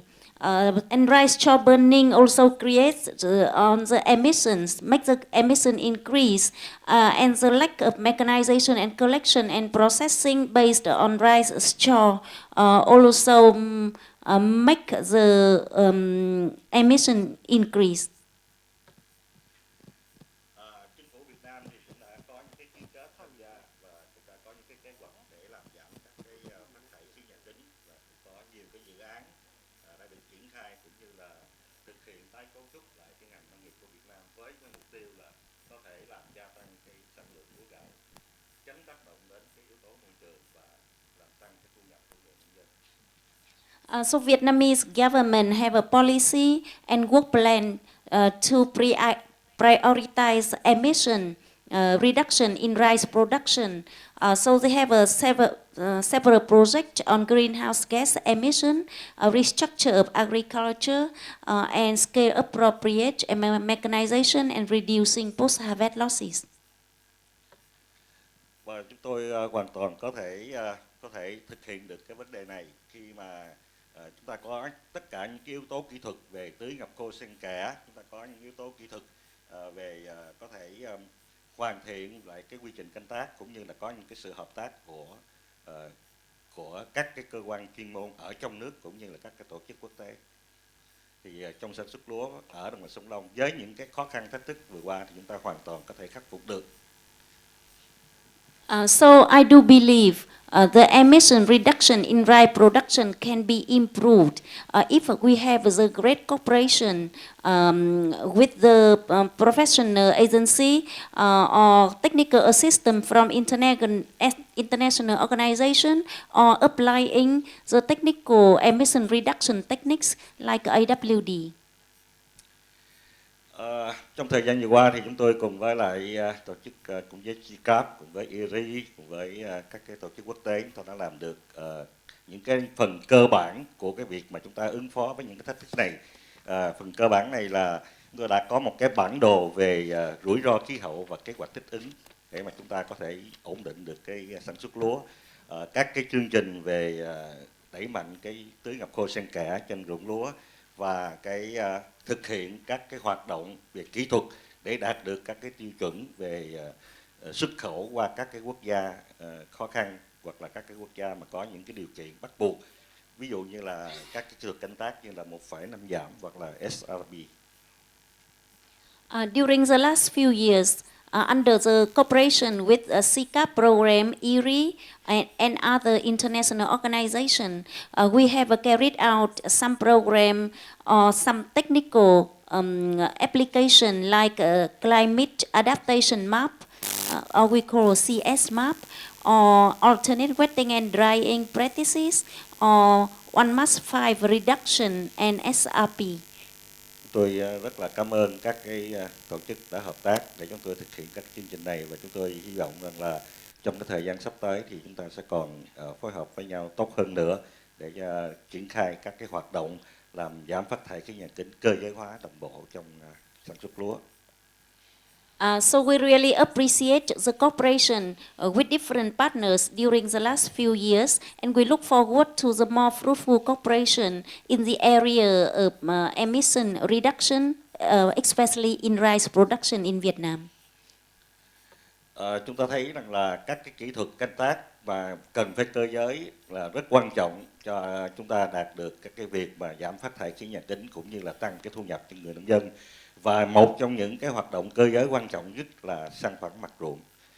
Nếu chúng ta không có săn phẳng mặt ruộng, từ săn phẳng mặt ruộng thì chúng ta có thể đạt được các cái yếu tố về giảm lượng giống, giảm lượng nước, cũng như là các cái yếu tố về giảm lượng phân bón, quản trị cho cả một cái quy trình canh tác lúa. Chúng tôi cho rằng yếu tố về săn phẳng mặt ruộng bằng cơ giới là quan trọng nhất trong cái tình hình hiện nay. So I see the necessity and importance of applying mechanization in rice production. For example, we should apply precision farming, laser land leveling to reduce the high seeding, or for better water management and fertilizer. Và yếu tố thứ hai nữa là hiện nay thì vấn đề xử lý về rơm rạ chưa được đạt một cách hoàn thiện. có thể là các cái xử lý về rơm rạ cho các cái hoạt động phụ trợ phía sau đó chúng ta chưa được quan tâm. Vì thế rằng là sau thu hoạch và xử lý rơm rạ là yếu tố mà cũng cần được quan tâm trong cái cơ giới này. And second point is for the rice straw management and post-harvest, which need to apply mechanization. Vì thế rằng là chính phủ Việt Nam và Bộ Nông nghiệp Phát triển Nông thôn rất là quan tâm tới cơ giới hóa trong nông nghiệp, và đối với sản xuất lúa của Việt Nam thì chúng tôi quan tâm là cơ giới hóa nhưng phải đồng bộ. Đồng bộ tức là từ khâu làm đất cho đến khâu thu hoạch phải được toàn bộ cơ giới ở những các cái địa phương khác nhau và trong các cái chuỗi sản xuất lúa gạo khác nhau. Và chính phủ Việt Nam cũng đã thành lập một cái văn phòng điều phối về nông nghiệp nông thôn ở tại Cần Thơ, khu vực đồng bằng sông Cửu Long. Và Bộ Nông nghiệp Phát triển Nông thôn cũng sẽ thành lập các trung tâm cơ giới hóa theo cái vùng sản xuất lúa này. Và trong trung tâm cơ giới hóa đó thì song song với trung tâm cơ giới hóa thì chúng tôi sẽ đẩy mạnh hợp tác xã về vận hành cơ giới để phục vụ cho cái sản xuất lúa. Và đây là cái mục tiêu rất là quan trọng, và lãnh đạo Bộ Nông nghiệp Phát triển Nông thôn cũng mong muốn rằng là sắp tới thì chúng ta sẽ có nhiều sự hợp tác hơn nữa để có thể hoàn thiện được cái quy trình cơ giới hóa trong sản xuất lúa đồng bộ ở tại Việt Nam nói chung cũng như của đồng bằng sông Cửu Long. Và đó chính là cái lý do mà thông điệp chúng tôi muốn truyền đạt đến cái cuộc hội thảo ngày hôm nay.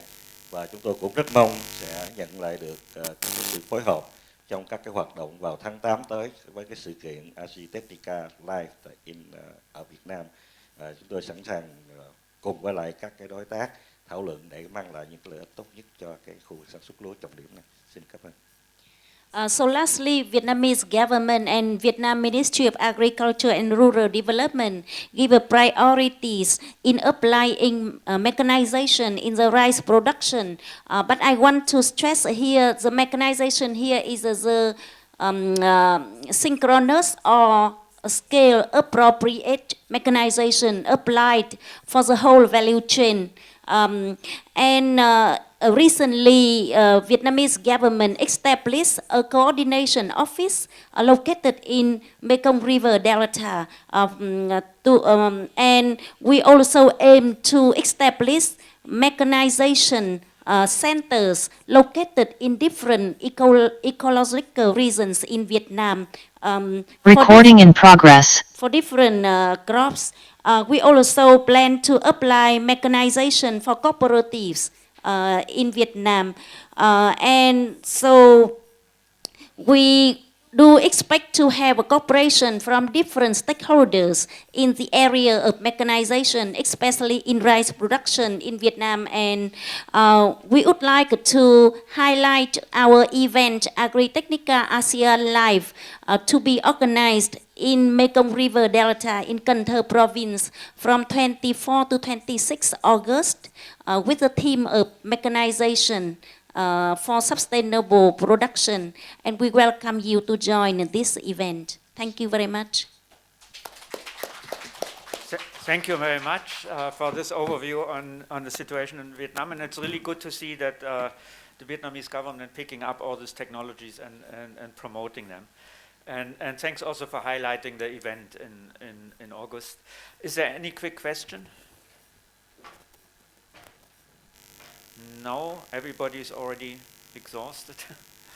Okay, thank you very much. And then we move on to the next presentation, which is again on, now it's not on Vietnam, it's by our Vietnamese colleague, Dr. Nguyen Van Hung. And it's on cross-cutting across the different countries that we are working in on integrated mechanization and precision farming for reducing carbon footprint. Thank you, Martin. Yes, more convenient. Okay, good afternoon, everyone. So my name is Hung. I'm a scientist of IRRI, based in Vietnam, working mainly on mechanization and Postharvest. My talk today is on the integrated mechanization and Postharvest for to reduce carbon footprint or for sustainable production. Wait. Sorry. How do I? Slideshow.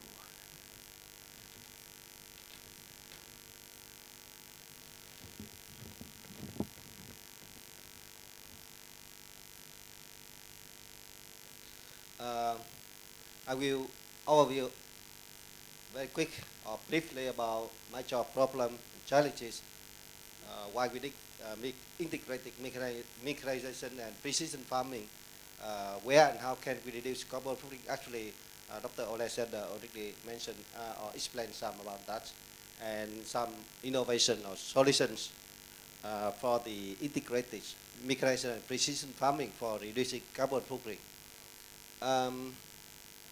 Okay, the challenges and problem is like a small size management field, and some colleagues already mentioned about that. The high sick rate, overuse of agrochemicals in the field, like Mr. Tong already mentioned, inefficient water management, post-harvest losses, rice straw burning, and incorporation of rice straw in flooded field.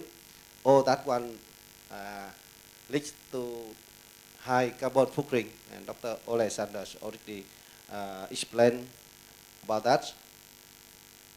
On the other side, on the other hand, we need to meet the demands and the trends, like less input, so we will have less land.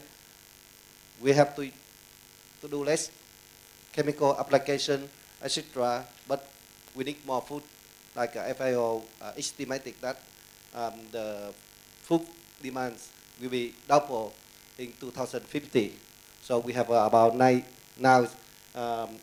billion people globally. The trend towards sustainable consumption and consumer welfare. So people want to have a more sustainable products. The country priorities of reducing greenhouse gas emission as a lot of Southeast Asian country committed in COP26 as well. Okay, some specific challenges. So, for example, it is one example of why post-harvest losses 20 years ago 10 to 20%, now still 10 to 20%.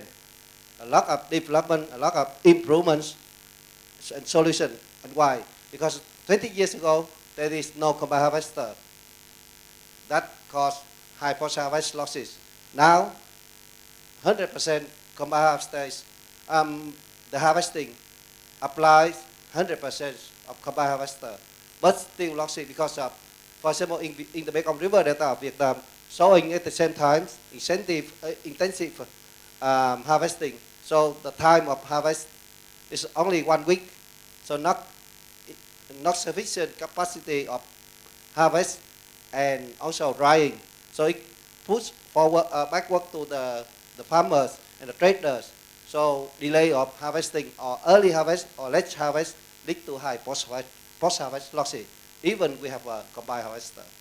So that one we create another problem or challenges.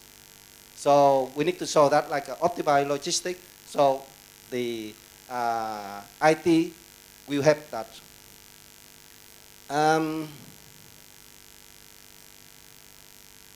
So you see, during the harvesting season, so the petty transportations on the boat is waiting. So delay of drying, so will cause high post-harvest losses. The low quality of dryers and poor storage also lead to high post-harvest losses. This one, Dr. Ole already explains where and how can we reduce carbon footprint at post-harvest processing and post-harvest losses. We can reduce up to 40% or higher than 40%. The first solution is laser land leveling, can reduce, for example, greenhouse gas emission about up to 1.5 tons CO2 equivalent per hectare. That one is including the benefits of reduced water use, nutrient use, or agronomic input, or increase efficiencies of the energy efficiency and nutrient use efficiency, etc. The other solutions Mr. Tong also mentioned, and also Martin already mentioned, is we improve DSR, the direct seeding with the precision direct seeding, or we can say mechanized direct seeding.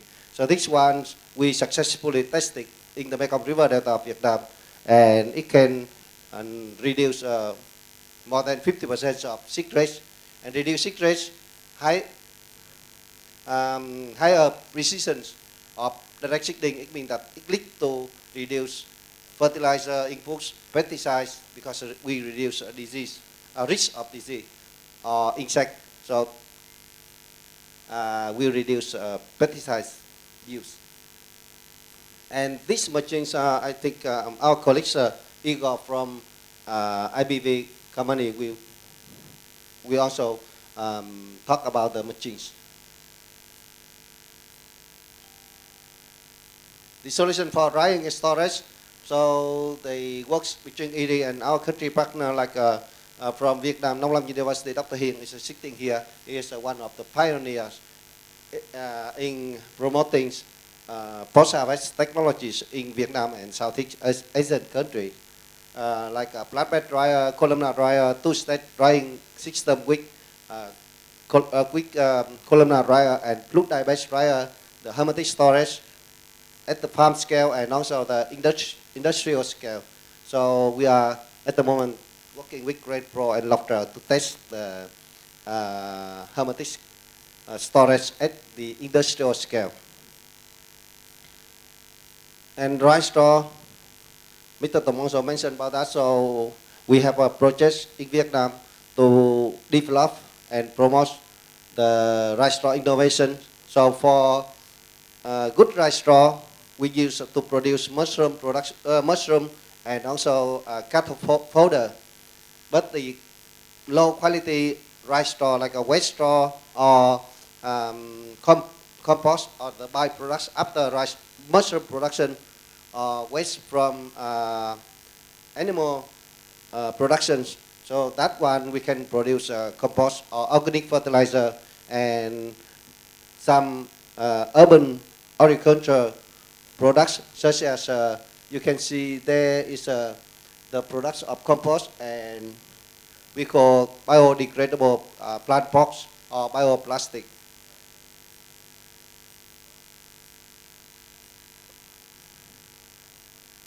And now, so we have a technologies. Now but the problem is logistic, problem of transportation, problem of the incentive cropping system. So now we need IT. So we need to integrate mechanization and precision farming and digital agriculture. So we have Easy Harvest. So this is one of example. So we are working with Lofter Group. Mr. was presenting. So Easy Harvest will integrate database with the other existing platforms, such as Rice Crop Manager. So integrates database from the field, the soil, the crops, etc. So optimize scheduling of agricultural machinery like a laser leveling, combine harvester, rice straw baler, and then smart fertilizer management or SSNM, site-specific nutrient management, and smart post-harvest management, and also provide some decision support or recommendation for to choose best practice information. One example is we are working on the integrated digital agriculture to increase effectiveness and efficiency of laser land leveling, because one of the problem of laser land leveling is a very high cost. So if we want to reduce cost, so we increase its effectiveness, like a scheduling, like a topography survey, because if we reduce the labor cost or the cost of activities to prepare for laser land leveling, so we need to have a better solution.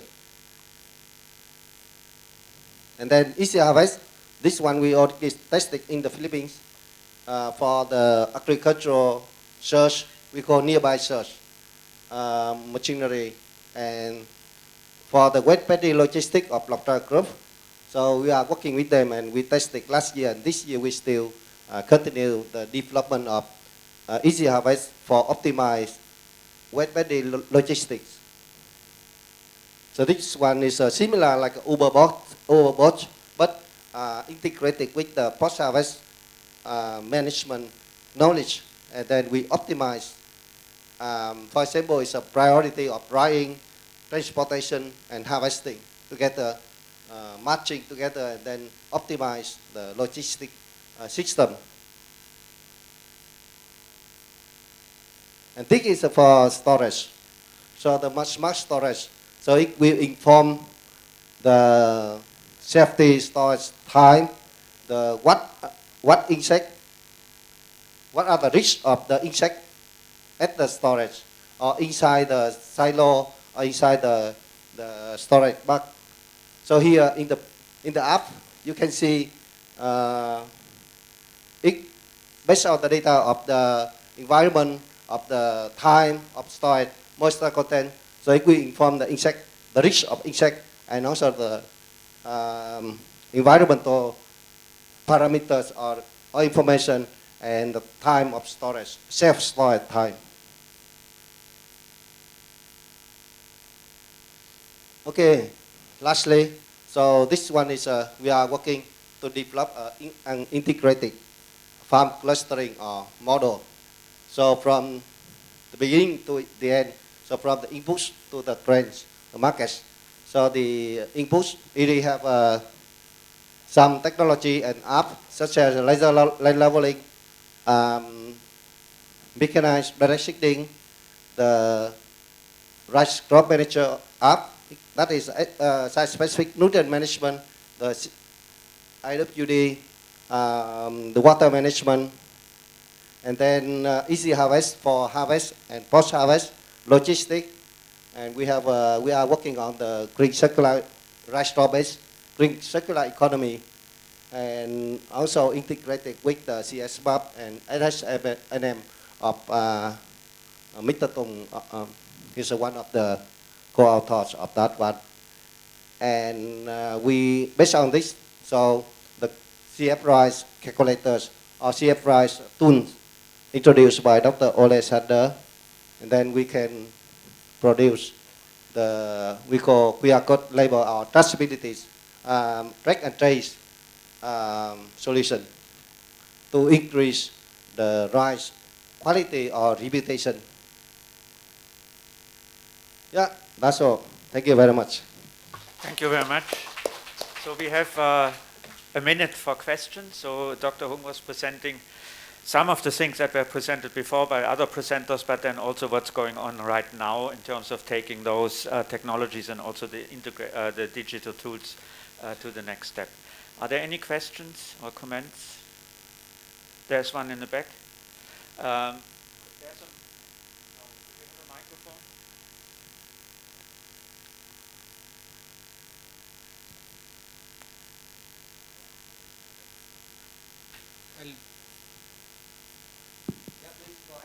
I'll make it quick. My name is Prabhav. I come from India. Even in the previous presentation, previous two presentations and the current presentations, I saw a real problem of paddy straw. If there are technologies with us which can be converted into biodegradable cutlery, TRL7 plus at that level, is there a platform we can work with for the region? Is there some institution we can work with? For rice straw, right? Rice straw management and conversion of it into biodegradable cutlery. Yes, on principle, yes, we have several IRRI projects working on that, and actually we are also working in India. Yeah, from India. I don't know where are you, but on principle, yes. IRRI, principally, we can share the information, the technologies, what already published, we can share. But on the other side, so we need to discuss further is the how the mechanisms or how the projects can help you. For the technologies, so what I mentioned particularly on rice straw, so that one is like mechanized composting, the biodegradable plant pots, or some other like rice straw collection, mechanized collection, that is available. Yeah. Technologies are available. The question was, we have developed technology where we take any straw and then convert it into biodegradable cutlery. And I see a problem over here which we can potentially solve. So how can we collaborate with you over there? Okay. Yeah. So you have a technologies. How can you collaborate and offer in the with IRRI? Oh, that one. Martin, do you?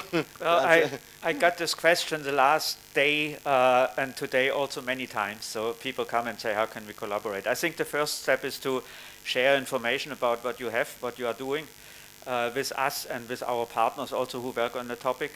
And then we will have to have a discussion, basically, what are the needs, where can the individual partners add value to what others are doing.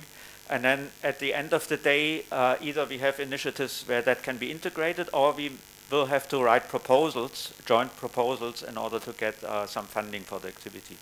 So I think the first step is really get in touch with the scientists, in this case Dr. Hung, who is our expert on rice straw management at IRRI. And as Hung said, there's also in Varanasi, we have an IRRI, big IRRI center. And there are projects in India that work on rice straw, and there are projects in the pipeline that hopefully get funded. So I think important is basically have a communication with the people, and things will come out from there, I think. Yeah? Thank you. Okay. Okay, thank you. Thanks, Martin. Yeah. Okay, thank you very much. And then I think the time is up for Hung. Hung, thank you very much. And we have the last presentation for this session. And it is from Igor Dolinar, who is the key account manager of APV. It's an Austrian company that makes agricultural machinery, direct seeding equipment, and weeders and so on. And he will talk on recent developments on direct seeding. Direct seeding was already mentioned several times. And yeah, do you need help? I have to find my presentation. Okay, so as I mentioned, direct seeding is really, for me, it's a hot cake right now because it's not mechanized. Crop establishment is not very much mechanized. And just to give you an idea, the international research centers have decided that they move all their breeding work and breeding programs from transplanting to direct seeding. So there's a lot of talk going on around that, and I think that will keep us busy for the next couple of years. And I think Igor's ready, so please. Yeah, I'm ready. Good afternoon to everybody. My name is Igor Dolinar, as Martin already introduced me. I'm coming from company APV. Company is located in Austria, so in Europe. Yeah, just a few words, first of all, about company, that you have imagination where we are. So, company is in Austria. We are a middle-sized company. And we are a very international active company because we are present in more than 50 countries. Basically, our products are small seeders for small size seeds.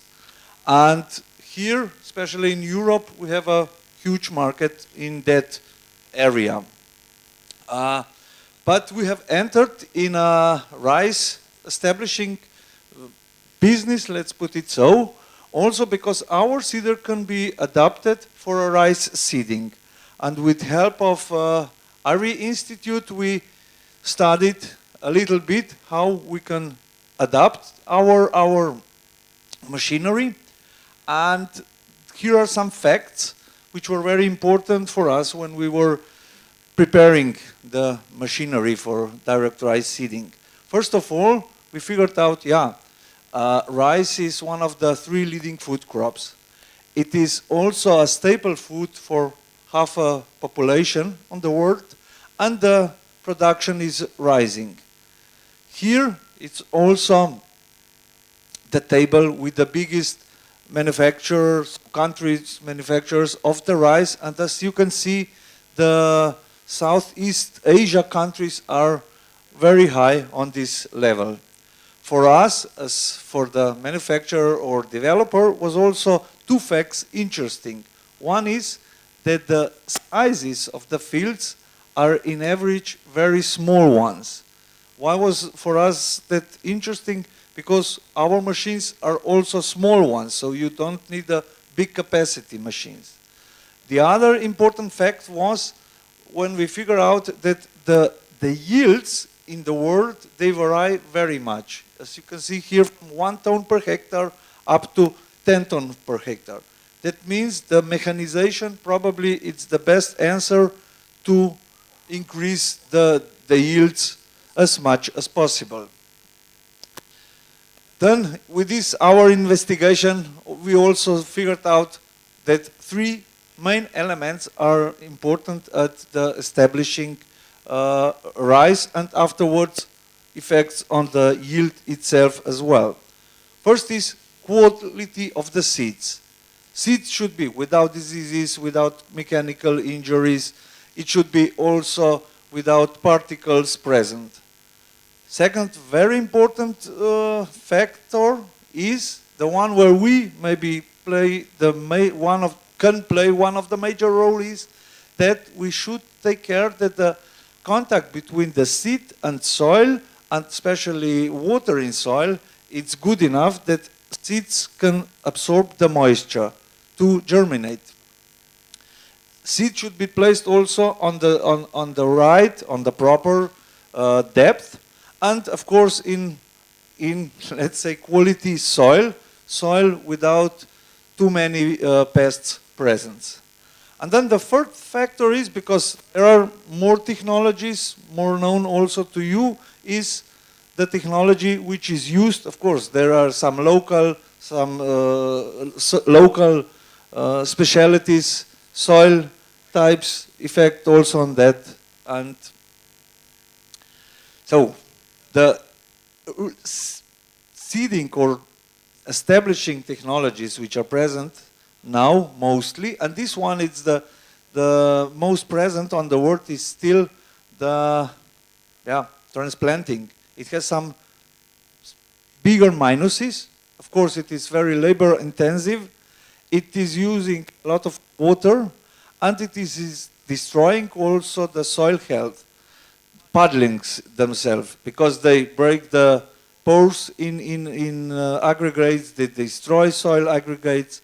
And what we figure out together, it's also that actually by transplanting, which is 2 steps technology, each plant is suffered because of so-called transplanting shock.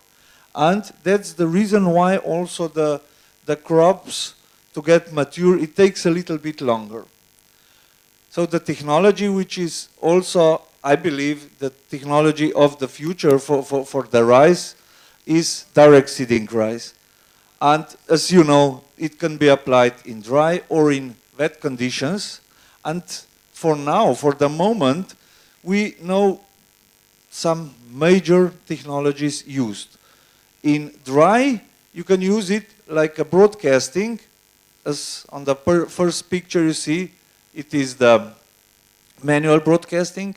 You can use some blowers, so it's half mechanized broadcasting, which can be applied also in wet.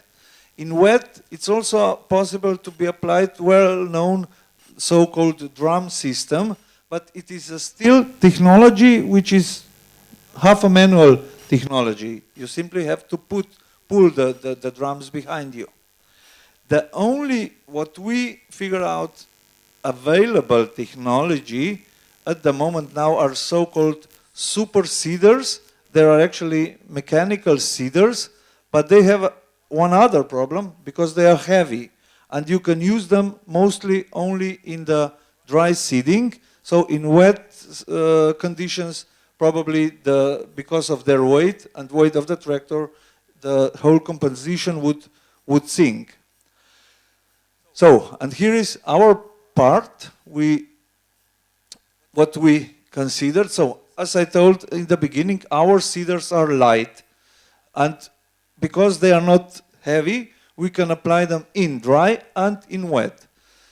At the beginning, maybe some advantages what we can offer. So, our high speed as well. You can work up to 8 kilometers per hour with our seeders. We have 2 types of two types of placing or establishing of rice seeds possible, either in rows, or we can also broadcast, like on your right picture. The machines, the seeders, are very exact in seeding rate because they are controlled by simple kind of computer. When I say simple kind of computer, I mean user-friendly computer. And the seeders are also supported by airflow, and that's why you always get quite a very uniform seeding pattern. Here are some models.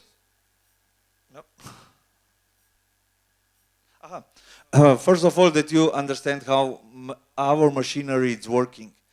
Basically, we have a hopper. Seeds are put it in the hopper. In the middle, there is a seeding shaft that is actually a heart of the machine. It is electrically driven. That means you don't need any special drives on your carrying machine. The sowing shafts can be changed, and if you have different kind of seeds, yeah, you just adjust the sowing shaft. When the quantity is determined at the turning sowing shaft, behind there is a fan. It pushes material into outlet and further on into tubes. And after tubes, it can finish on the dispersion plate, or it can go some soil opener, which is on the rice seeding machine. As I told you, there is every machine controlled also by a simple kind of computer. Here are the models. Our simplest model for broadcasting. So it's a machine mounted on a carrier, and you just broadcast it. So that means you don't have rows, but you have broadcasted pattern. The second machine, what we have, it is an already combined machine. This one is also running on test at IRRI facilities in Philippines now. It is a machine with 16 outlets, and you can do it either 16 rows, or you can bring out the seeds on the dispersion plates, and you get the broadcasted pattern. This unit is already equipped with the advanced computer. What does it mean, advanced computer? Advanced in meaning that it works in correlation with speed. So quicker you drive, quicker turns the seeding shafts. But important is that at this moving, the quantity you are getting out of the seeder, that means how many hectares, how many kilos per hectares of rice that you are getting all the time the same quantity. Machine is also equipped with lifting sensor, and lifting sensor means when you are end of the field, it shut off automatically. We have also a smaller model of that. It's used especially for, let's say, lighter vehicles, where also the weight is very crucial. Otherwise, it's machine very similar to the first one. And we have now developed a new model that is a special model for rice breeding. That is, I'm showing for the first time. So this machine is also already on the way for the testing purposes, again at IRRI in Philippines. And the specialty of this machine is the box is on the top, because at breeding you need just small quantities. It's 2 liters quantity, so that you can change after those small plots you have. Machine will be in the future our base machine for also the, let's say, classical way of direct rice seeding establishing. Yeah, just quick sum up of advantages using cover technology. As I told at the beginning, it is quick. It can be, as you saw from the machines I presented, you can work different working with. it is easy to operate, and what is very important, it is also multi-matching machine. That means that our machines you can install on tractor, self-prepared sprayers, or some other kind of vehicles.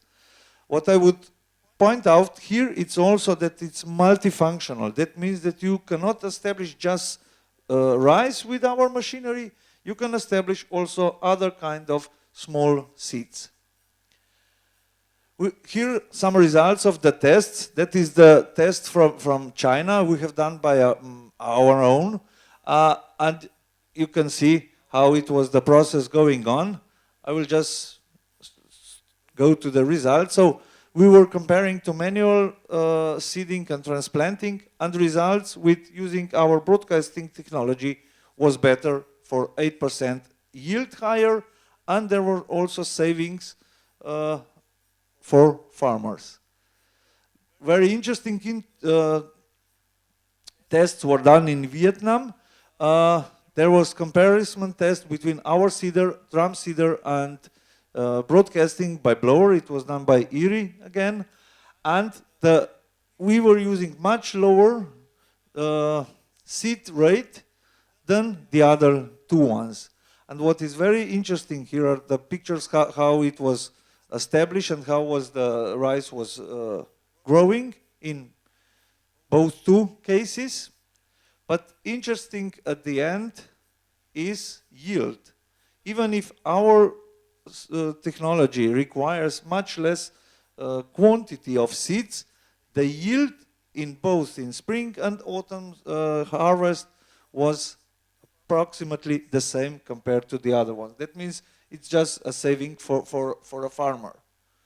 And finally, because of less of diseases and less of used fertilizers needed, the income was, in our case, also here where I'm standing, it's another chart, but it was the best result for the farmer himself. That are the benefits of using ours. So reduce of seeds, it's lower, fertilizer reduce is lower, and income, what makes at the end, it's higher. Yeah, that was from my side everything. So in case you have questions, please just shut. Thank you very much, Igor. Thank you. And we do have time for a question. There's no question? Everything clear? Everything clear. This is an example for, I think, also good collaboration between the private sector and the public sector institution, in this case IRRI, and then also in Vietnam, our partners there, where basically a company is willing to adapt the technology based on specifications that we provide. So we appreciate that very much. And you displayed the machine that at the end, where Igor said it's a new one, that's the one developed specifically for the rice breeding programs for the international rice research, international research institution. So very good collaboration as well. Thank you. I would also thank you for the collaboration, because with collaboration with IRRI, we got as a European company really chance to get all the tests, because the conditions, wet conditions, we simply do not have in Europe, and that we appreciate very much. Thank you. Okay, thank you very much. And yeah, and that sort of concludes the first session. And where are we? We have 5 minutes for questions, if there are any, to any of the speakers. Yeah, please. Can you say whom you want to address it to? Usually we have the speakers here, but because of COVID, social distancing, we could not put all the 6 speakers there. So please say whom you are addressing the question to, and then I would ask the speaker to go to the microphone and answer the question.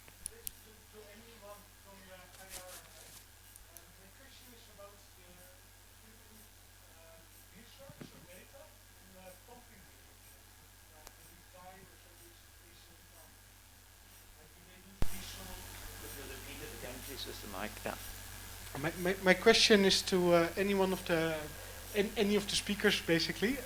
If you have any research or data available on the way that farmers manage their water and their pumping, like how often do they use diesel fuel? How often do they use electricity?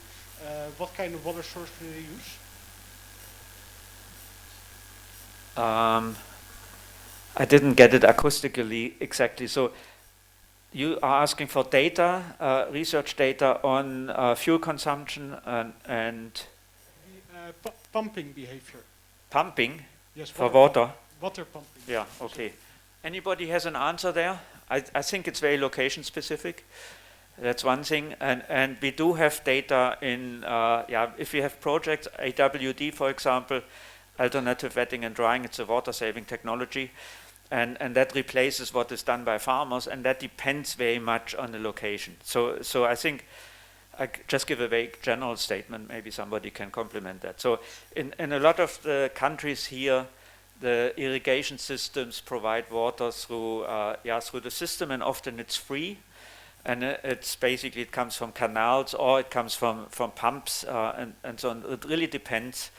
And the challenge there is that if the water's for free, there's no incentive to save water.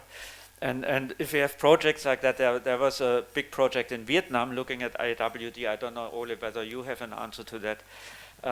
That basically looked at the traditional practices and so on. And I'm sure there's data there, but yeah, Ole. I'm also not aware of any like global database that gives an overview. There are, of course, many studies that analyzed numbers of pumping under different environments, that measured the water needed for different ways of irrigation. No, I mean you can have continuously flooded, you can have AWD, you have a dry direct seeded rice, soil moisture management. So there are different models and various studies from various places, but I don't think I'm not aware of one global overview database. Thank you. Yeah, thanks. Hung? Yeah, I just provide information. In a recent publication on laser land leveling, so we just summarize data of we call water use efficiency in several countries like India, Cambodia, but as Martin mentioned, very specific location. But they have a data, several related publications. For example, how much water used for 1 hectare and 1 kilogram of rice to produce 1 kilogram of rice, or how much water you need. And based on that, so we do some assessments for the pumping. But the pump also very depend on what. For example, in Vietnam, in the Mekong River Delta, Vietnam, they use the centralized pumping. So around not a very high capacity, like 100 kilowatt hour for one pump. But if you use only 1 or 2 kilowatt hour for small scale household, so that one is different. But the average data is there. So we can share the paper, including water use efficiency and the average data for pumping electric power. We calculate back to the carbon footprint actually and greenhouse gas emission. And in that is including the difference, and you can find data of water use efficiency there. Thanks. I think what can generally be said is that if you have small individual pumps and also kind of communal pumps, they are generally diesel operated, if that helps in a way. Yeah, that's what I've seen a lot. Okay, time for one more question. If there is none, then I think we can move to the next session. The next session is on smart farming, and a lot of sort of tools for smart farming were already mentioned in the previous session. But yeah, these are focusing a little bit more on the different tools for that. So the first one is from a colleague from IRRI. It will be online also, Dr. Alice Laborte. She's with the Sustainable Impact Platform, Sustainable Impact through Rice Breeding Platform based in the Philippines. And her presentation is on digital agriculture innovations for data-driven decision making. Alice, can you hear us? Yes, I can hear you. Okay, very good. So Okay, let me share my screen.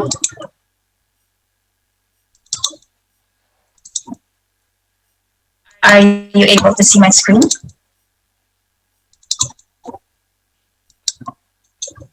Can you see my screen? Yes, we can. Okay, thank you.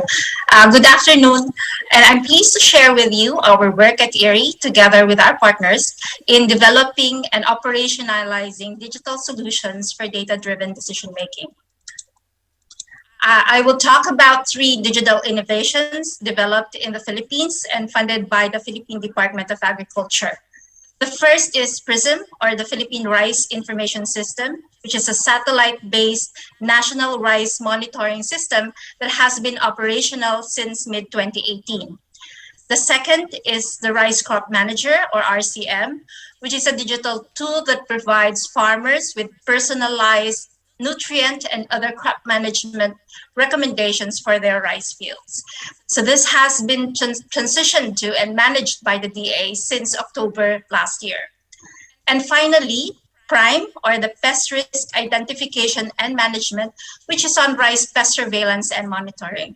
So we are currently developing a sustainability plan as we transition the operations to the Department of Agriculture, which is through the Bureau of Plant Industry, which has the mandate on pest surveillance and early warning. So I will talk a bit more about these 3 digital solutions and provide some reflections on our experience in developing operational digital systems in the Philippines.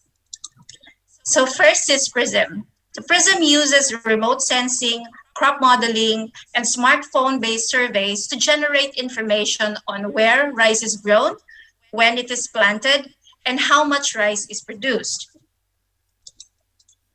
Rice area is mapped using time series satellite data, specifically synthetic aperture radar from Sentinel-1, and a rule-based rice detection algorithm. So regional partners monitor over 2,000 sites or rice fields throughout the country to know what is happening on the ground and also to validate the resulting maps. The details of the methodology is shown on the screen in a publication in 2014. So rice yield, on the other hand, is estimated using the crop growth simulation model, or RISA, which has been modified to get input from satellite imagery, in addition to weather, soil, and crop-specific parameters and management practices. So these are outputs of a PRISM. So you see high-resolution maps of rice areas, such as the one you see on the leftmost part of your screen, have been generated since 2015 with accuracies above 90%, particularly in recent years. Information on when rice is planted, the middle map, is important as this is useful in knowing in advance potential shortfalls or delays in rice supply. When you know when rice is planted, then you will know when the bulk of harvest is going to be. And finally, we also have mid-season forecast and end-of-season yield estimates generated using crop modeling coupled with satellite data. So data are generated and are available much earlier than official statistics because we do not need to wait for the end of the season to conduct time-consuming surveys to gather data. This is the use of having access to satellite imagery and crop modeling. So the information provided is also more detailed. Official statistics in the Philippines is up to provincial level, but you can see you can have more detailed information there.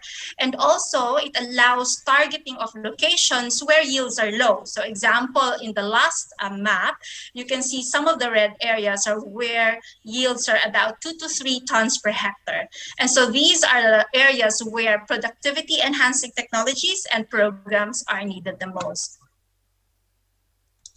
So in addition, in the event of a flood or drought, satellite imagery can also be used for rapid assessment to identify affected areas. The map on the left shows the effect of a super typhoon in the Philippines in 2020, showing maps, showing areas in red are those that are areas that are rice areas that were flooded as a result of the typhoon.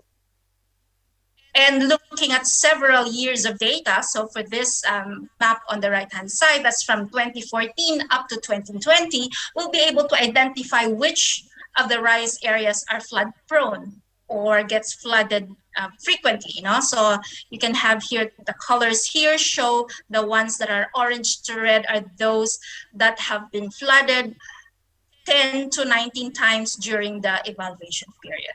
And so these are all the areas where technologies such as flood-tolerant rice varieties developed by our breeders can be targeted. So the satellite-based rice monitoring system has been institutionalized in the Philippines since mid-2018.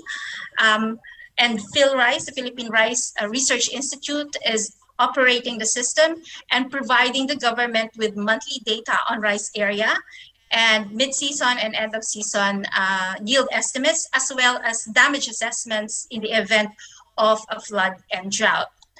And this system was particularly useful during the lockdown, no? When surveys could not be done, and PRISM was the only source of up-to-date information on rice production throughout the country.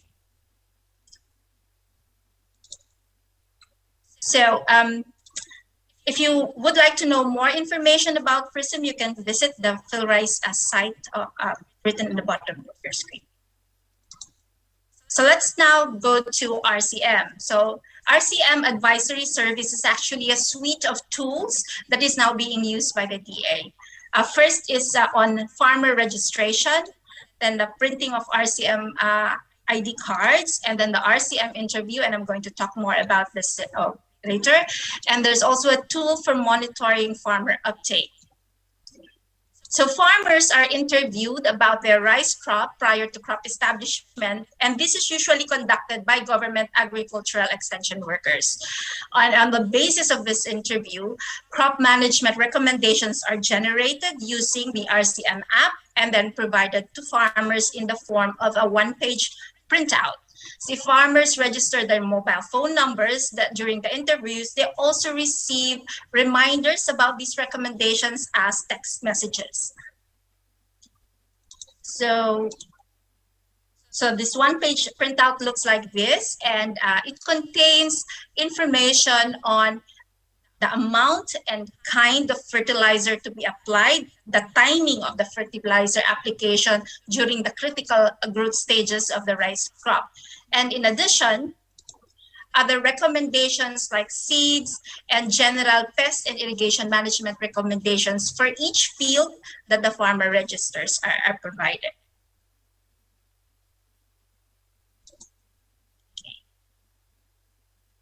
A total of 2.7 million unique recommendations have been generated in the Philippines, and a total of reaching a total of 1.4 million farmers. That's from January 2014 up to December 2021.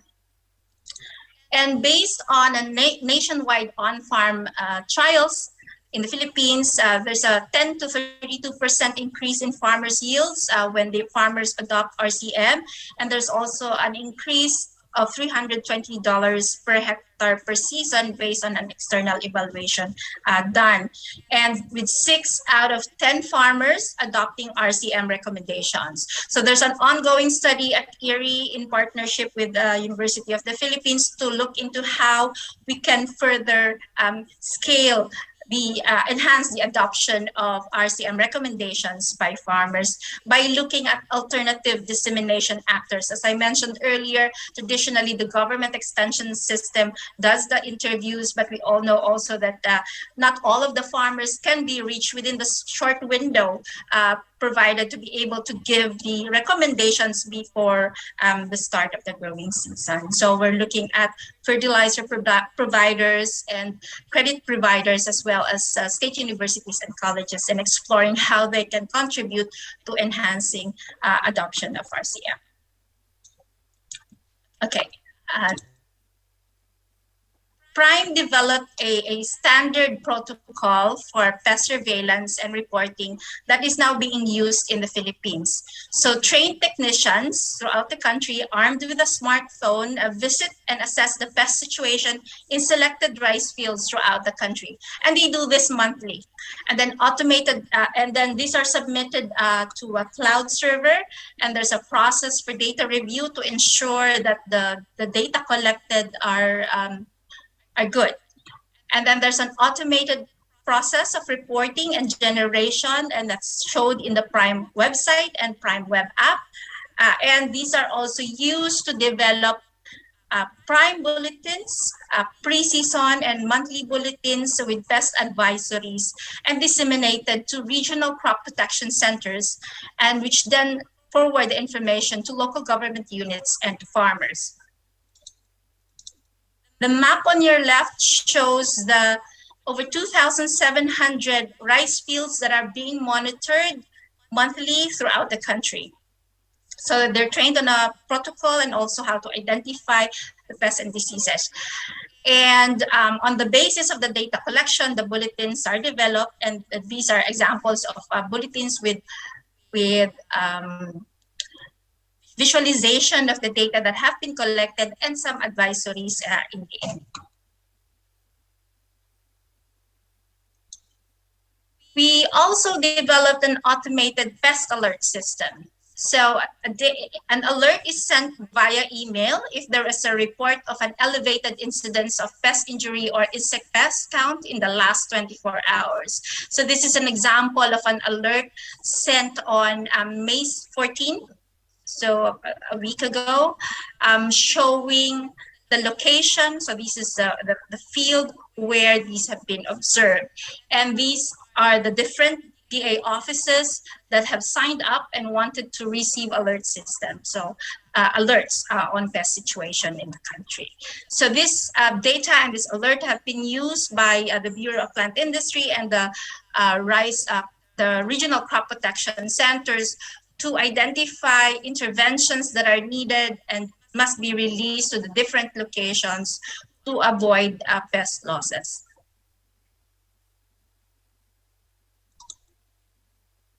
So in addition to pest surveillance, Prime also developed and tested pest risk models for brown plant hopper, bacterial blight, and leaf and neck blast. Shown here is a weather-based risk map with the red areas showing areas of high risk if a susceptible variety is grown in the area.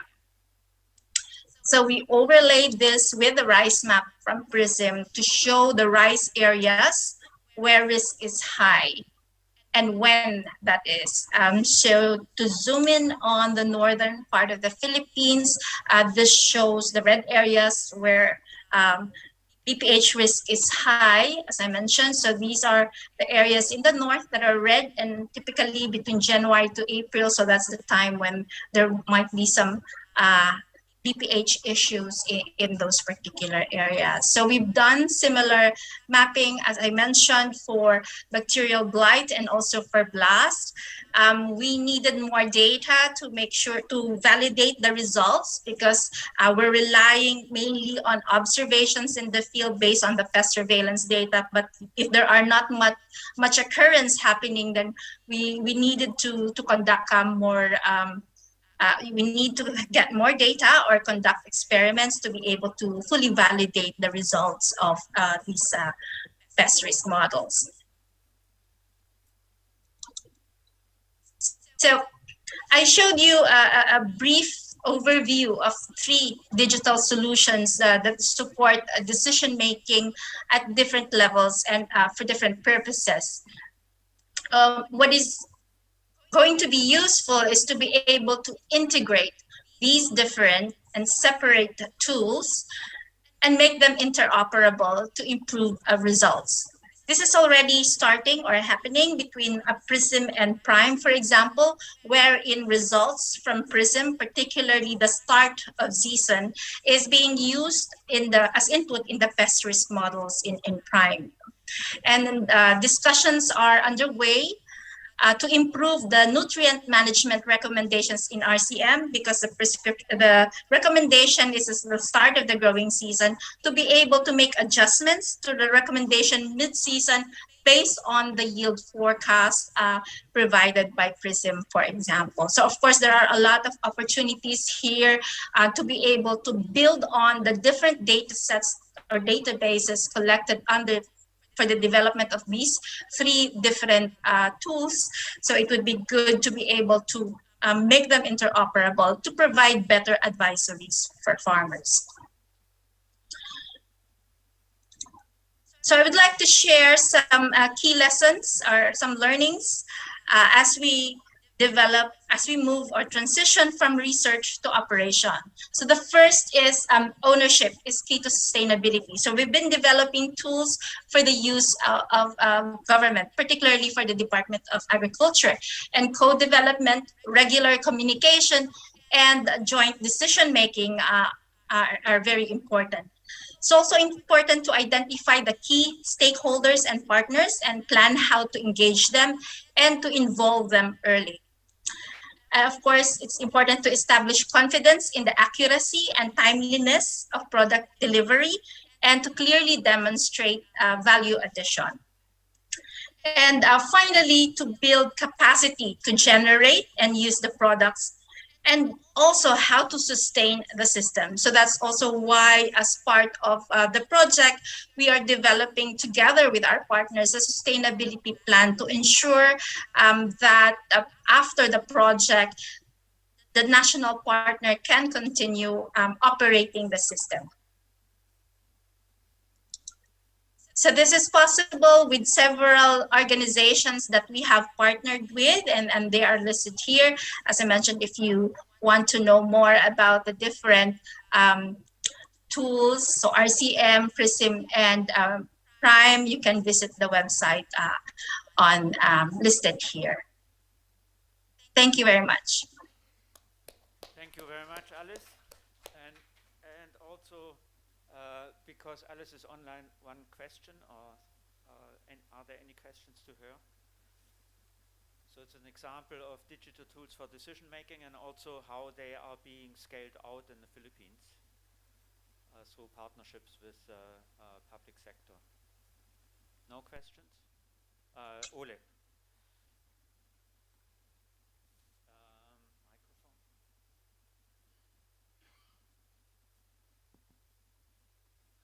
Thanks, Alice, for the nice presentation. I have a question regarding the rice yes, the yield estimation. Can that easily be applied in other countries, or are there any restrictions in terms of use of that model?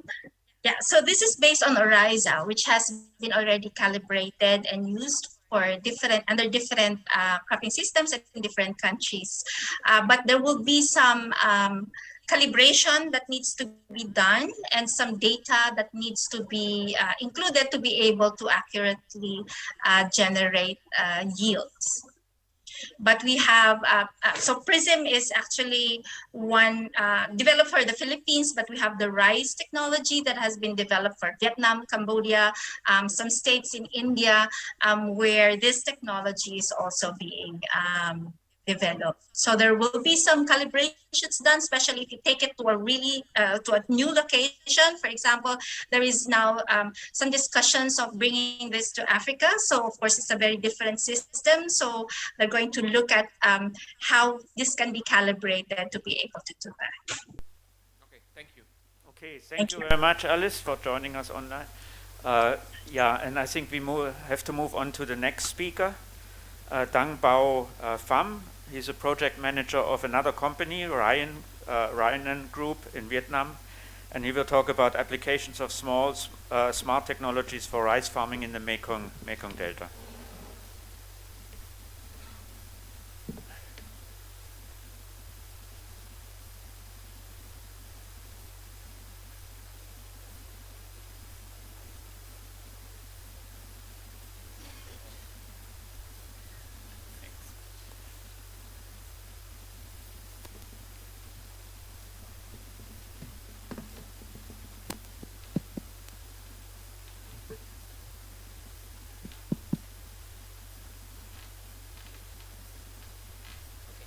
Hello everybody, ladies and gentlemen. You can call me Đăng. Today I will come here to talk about digital transformation in agriculture. You know, Dr. Mighty is my advisor for this presentation. Through decision 749, my government said that digital transformation is the duty of the nation, include a priority industry and three main goals here: the digital government, digital economy, and digital society. In which the floor is digital transformation in agriculture. In digital agriculture, we have 12 areas to participate in, like feed and fertilizer, manufacture, seed manufacture, customer, and data management, like this. And we have 5 subjects to aim for comprehensive to digital transformation. You know about, you can see about the enterprise have many things to do to contribute the overall picture of the digital transformation agriculture value chain. And the responsibility of government organization is to create a favorable condition so that the society can accelerate this process so smoothly. So sorry.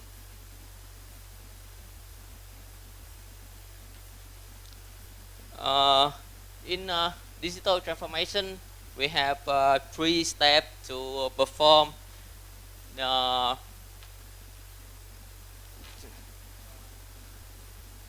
We have 3 steps to perform. First one is digitization. Yeah, first one is digitization. This step, for example, we have the picture of your parent 20 years ago. We use the smartphone to take a picture and send for your friend via Facebook or something.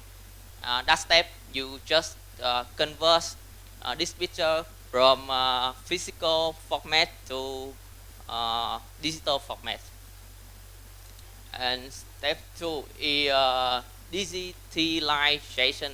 In this step, we have to integrate digital technology into the daily life, to work process, to industrial production process. And that step is the whole world is missing. The last one is digital management. In this moment, we have a lot of tools, a lot of apps, a lot of platform like to control this one, like SAT or MISA or something. Just do enough of step will be bring many value for society. This case study. First example, a few years ago we used the insect trap like this, and we need an expert. He will call, he will know what species they are. And today, after applicate the digital technology in this, we have the insect monitor network like this. And it's our advantage when compare with this another company is we being proactive the hardware, firmware, and software. So we have many network in Mekong Delta. Beyond ability to use the AI technology to classify and know the density of the pest and natural enemy or harmless species. We also can this device can monitoring the temperature, humidity, wind speed, wind direction, and rainfall in the real time. To do this, require cooperation between the university, the research units, and enterprise like us.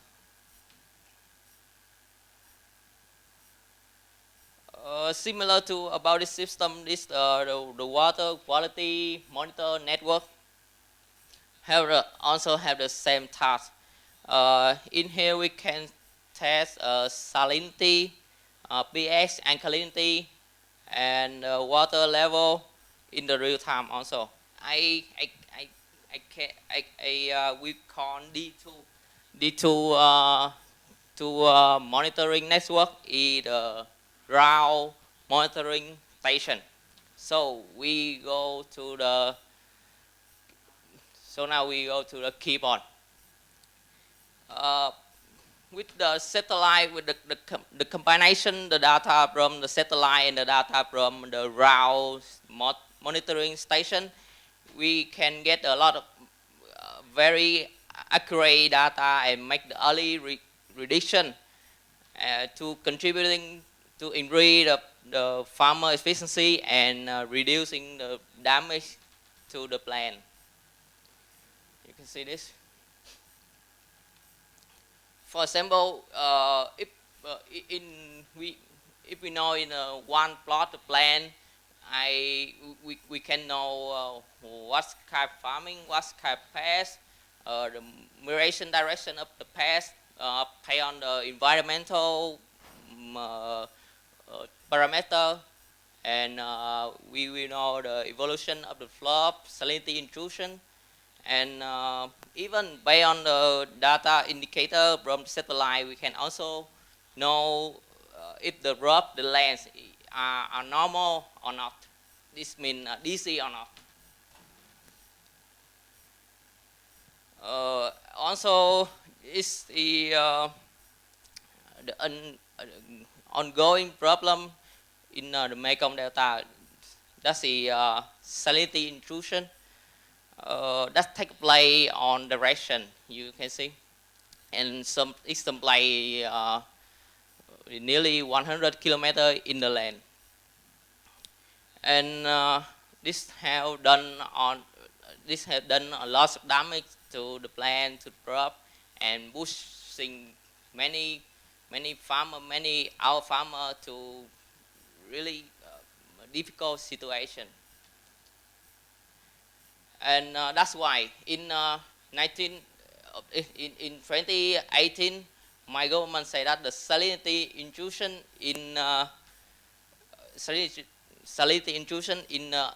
opportunity to develop the stream farming.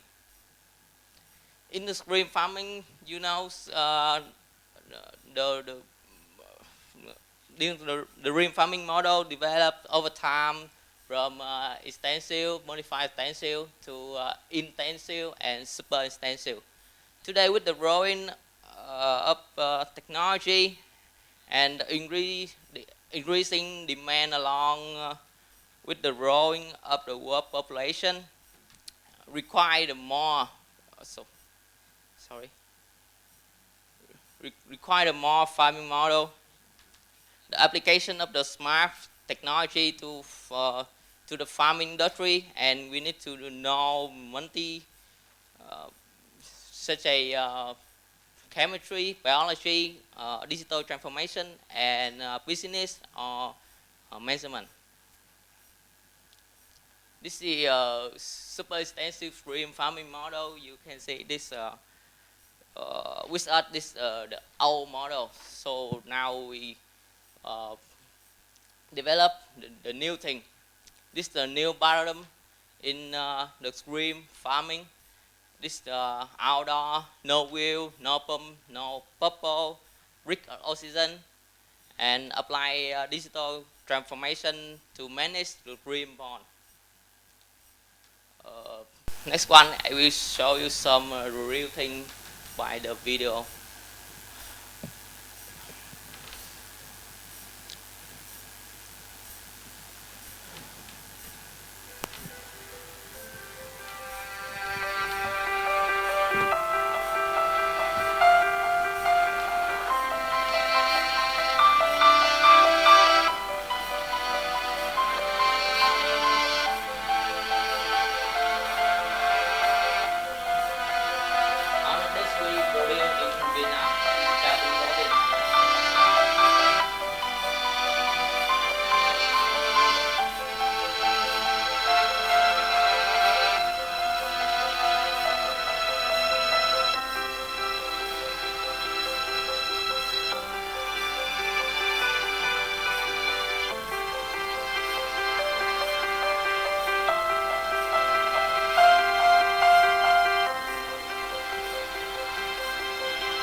you very much.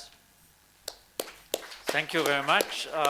Yeah, some examples about yeah, how to use IT and instrumentation in order to optimize shrimp value chains, and also yeah, working on rice and agriculture. So any questions? I like the ethical shrimps. Yeah, sure. Oh, there's one there, please. Yeah. Can you come to the oh, there's the microphone.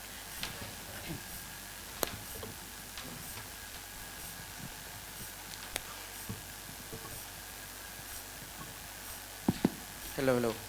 Yeah, thanks for very impressive presentation. I would say like that first time I see in Vietnam these kind of technologies, whole ecosystem from end to end. Very impressive.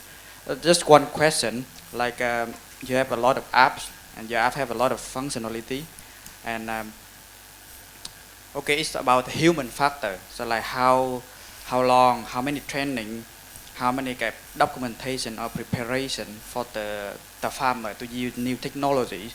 Because I know that, like, for example, like me, when I see the app with a lot of function like that, I don't know how to start. And what is your experience, how to adapt the new technology with the farmer in Vietnam? So what is your strategy and practice? Can you share something about this? Yeah, thanks. Yep. Thank you for your question. Firstly, is the problem about the apply the new technology for the farmer. So one important thing is we need to do the product, the app, to so easy to use, and they will can quickly adapt with new technology. And about the data of the on thing, this water level, is temperature, pH, many factors in the stream bond in the agriculture. We have to collect 5 years ago, and many many people and many with our data science and AI team, we have around 120 people to do that. Yep. Okay. Okay, thank you. Thank you very much. We have to move on, so thanks a lot for the presentation. The next speaker is Vishnu Nair. He's the Regional Director of Pressel Instruments GmbH, and he will also talk about decision support systems for sustainable rice production.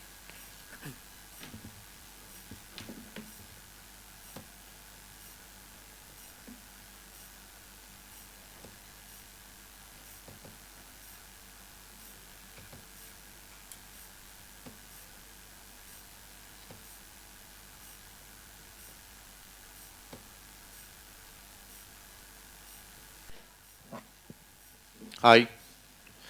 So, thank you, everyone. Yes, it's quite late in the afternoon, isn't it? I'm guessing coffee would have been very welcome for a lot of us here. I went outside, but apparently the coffee is for next door, not for us. So, it's a long walk downstairs. I'll be very quick, and I'll try to get as much of the points across as I can. So, just a bit of an introduction to Pressel Instruments. We are a 35-year-old Austrian company, and our entire business is built around IoT. So we started off as just a company that built weather stations, and we followed the trend of the technologies that existed at the time. So solar panels, GSM, fully autonomous, and then we added models on top of that, disease models, weather forecasting, water level management, and it was all primarily around Europe. So our main business was Europe. I've been with the company now for 7 years, and I take care of the APAC market. And a big chunk of what my job has been is trying to bring the technologies that were developed in Europe into the APAC markets, and the most complicated areas upon which we see a lot of pushback is in the tropical belt, because the technologies just don't work the same. Almost everything that we have in Europe does not work exactly the same when you are in high humidity and high temperature environments around an existing agricultural ecosystem dominated by smallholders. So the farmer is not going to buy your tech, and that's clear. And that is the first realization upon which we have come to acknowledge, which allows us to move to the next step, which is what I'm going to talk about. But in terms of what we do and what we've been doing for 35 years in more temperate climates is all this stuff that collect data from the field, processes it, and sends an advisory that allows you to manage your risk, reduce your input, and increase your yields. All proven. Proven in multiple industries, proven in multiple crops. Never really worked well here in Asia. Just a little bit more on the background of the tech stack, this so that you have an understanding of how it works. You've got field devices, and the field devices have different firmwares, and this is basically to enable it to capture the data and then unpack it. A big chunk of the research that we're doing is around communications. So, you know, the ability to collect data and move it autonomously is the most important part. And this requires an understanding of different GSM, Wi-Fi, Bluetooth. What are the different technological capabilities in the market to enable us to bring this more efficiently to you in the most cheapest cost, and also to do it in a way that requires very little human intervention. Once the data is already in the cloud, and that's the first step of the difficulty, once it's already in the cloud, then now you have a lot of possibilities. You can deliver it to mobile applications, you can deliver it to your customers via APIs, you can add models on it and deliver advisory directly to different crops, different environments, and that's where the magic happens. But you can see a lot of the technology that's coming out of Asia is still very much in the device hardware space when you look at IoT. Whereas the world has moved towards modeling, machine learning, and AI, we're still quite well behind in trying to develop hardware that works. Hence why we need to think of things in a little bit of a different way. What are the various technologies that exist in the field in terms of IoT, especially in the rice field? You've got weather stations. This has been around for many years. And there are a lot of complications around the ability and the options that are available around utilizing a weather network. If you've got soil moisture sensors, these are quite clear as well. They all existed for many years. You can monitor the water level from the ground at different depths based on what you're growing. Different root structures require different water level and water temperature, water salinity.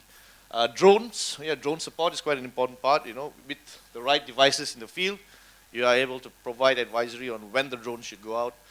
So wind drift is a big important factor when you use a drone for application. And with the right IoT devices in the field, weather stations, wind speed sensors, you can provide a lot more intelligence. Automated insect trap, now that's a very new industry that's opening up over the last 5-6 years.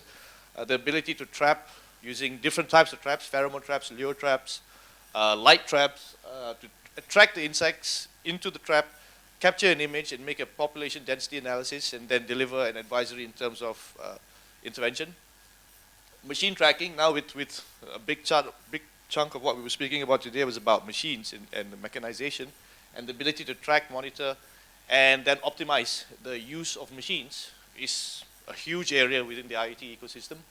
And it's not so simple because you could have a machine that is connected, you could have a GPS device connected to a machine, but if you have it connected to the machine's bus or their interface, you can also then monitor petrol usage, you can monitor speed, you can monitor a lot of different things. So this level of technology exists, but a lot of them exist in silos. Water level sensors are very different from soil moisture sensors because water level monitors mostly the canals and the riverways, and it uses a different type of technology as well. And combining all of this field stuff, gateway connectivity, soil nutrition, and with satellite information, this is your quite a 360-degree view of what is available in terms of data sets from the field. But as I mentioned earlier, these do not sit in a singular platform. They sit across many different technology providers at various stages of their development. Now, what we've come to realize is that in the past 18 months, so we have quite a few of this. We don't have it all, but we work with almost all these things here, all these different components here. And over the past 18 months, I've been, due to MCO, I'm Malaysian by nationality, so I was stuck in Malaysia. And we realized that, you know what, why don't we try to find a way of adapting what we have, this high-tech European technology, into a context that is sensible for rice, because paddy and rice is not going anywhere. I love my rice. We all eat rice every day. And in Malaysia specifically, there's a food security issue. It's not self-sustenance. If Thailand and Vietnam decides to not export rice anymore, we're going to be drinking palm oil for breakfast. And that has become a big issue, making sure that we can ensure better rice production. So with that, we realized that there are three big issues that are stopping us from really making this sort of technologies exist in the rice fields. One is the smallholder ecosystem, and this is structural. There's nothing we can do about this. The farmers are not going to pay for technology, and their farm sizes are going to remain small until a cooperative environment exists or something along those lines comes in from a government legislation perspective to increase their overall land for more efficient machine usage. But a big part of the other two elements is what we have control over. Lack of technological adaptation. We have not done enough. As a foreign company with lots of technology, we've not done enough to adapt what we have in terms of the state of the art to work in an Asian, Southeast Asian paddy field context.